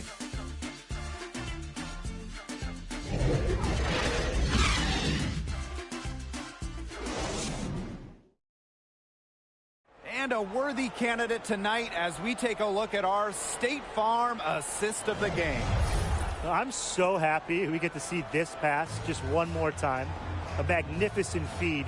You love to see the two kind of taking over the playmaking duties with this much skill. Yeah, that is some dime dropping, guys. Accurate and on time. Thanks for joining us again as we get set for the fourth quarter. A terrific game so far. Parker's shot is off. The Aces trailing. On the wing, Neko Ogumake. Defended by Atkins. Here's Ogumake. Reiner inside. And it's Ionescu with the rebound. And so here's Phoenix. And the whistle blows. It's going to be on Jones. That's her first foul. Team's first. First team foul. Here's Atkins. Well, she isn't just the best scorer in WNBA history. Taurasi's D has been solid for years. The shot by Canada, no good. And here's Allie Quigley outside. Bangs home the trifecta. You know, some players you can give that shot to, but let me be clear. She is not one of them. Terrible job by the defense. Now here is Canada. Taurasi outside. Good, and Jordan Canada gets the assist. We've seen an obvious improvement out of her since halftime, and she just didn't really have a whole lot working for her in the first half. Ionescu has it. Guarded by Canada. Parker inside, working on Jones. Slides right through for her 7th basket in 11 tries. Now here's Taurasi. Defense is right there. Pass to Jones. To the middle. Takes the assist and lays it in. Picked out the pass nicely. That 6'6" height coming in handy for Jones. Able to see the floor well and rotate it to the open player. And the Mercury call time here.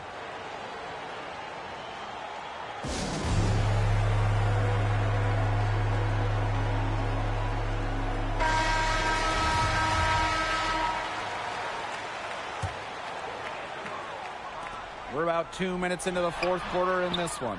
And it's Atkins missing. Outside Canada. Phoenix foul. Imani McGee-Stafford. Third personal foul. First team foul. And it's the Aces with the ball. A 4-point game. A tenacious defender.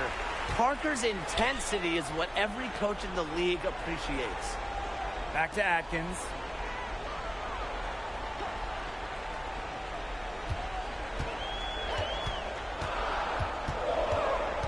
Back to Quigley. That drops, and it comes off an assist from Ariel Atkins. That is just good offense. You got a pure shooter in Quigley, and the catch and shoot gets her in some rhythm. Allie Quigley with the steal. And up the court comes the Mercury on the break. And the Mercury, another three. Great idea to pull up and take the transition three ball right there. The defense was in position to block her path to the hoop if he took it inside. 2 minutes remaining. Now here's Canada. 2 minutes. Here's Jones. Some solid defense from Candace Parker. Allie Quigley drives in. It's hauled in by Taurasi. And here are the Aces now. Trailing by 10. Here's Ogumake. The basket drops, and she gets fouled on the shot. One free throw coming up for her.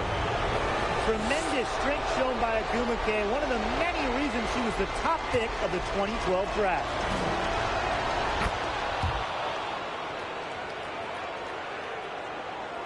Here in the fourth quarter, just under 2.5 minutes gone by. Pass to McGee-Stafford. Back to Ionescu. Now Atkins. She's covered by Taurasi. 6 on the shot clock. And here's Parker. And again, Phoenix with the triple. They are dialed in from three-point land here in the fourth. Yeah, and that's just putting it mildly, Tim. I mean, they're putting a world of hurt on their opponents with the triple. And there's no better time, Brian, to hit threes than in the fourth quarter. And a good chance for them to slow it down. Yeah, they should use some clock. Back to Ionescu. Pass to McGee Stafford. Atkins with it. Takes the three. He can't hit that time. They had some botched coverage that turned into no coverage. And when she's open like that, you don't see her miss that sort of look very often. To the inside. Reiner. Yes. And a nice assist from Diana Taurasi.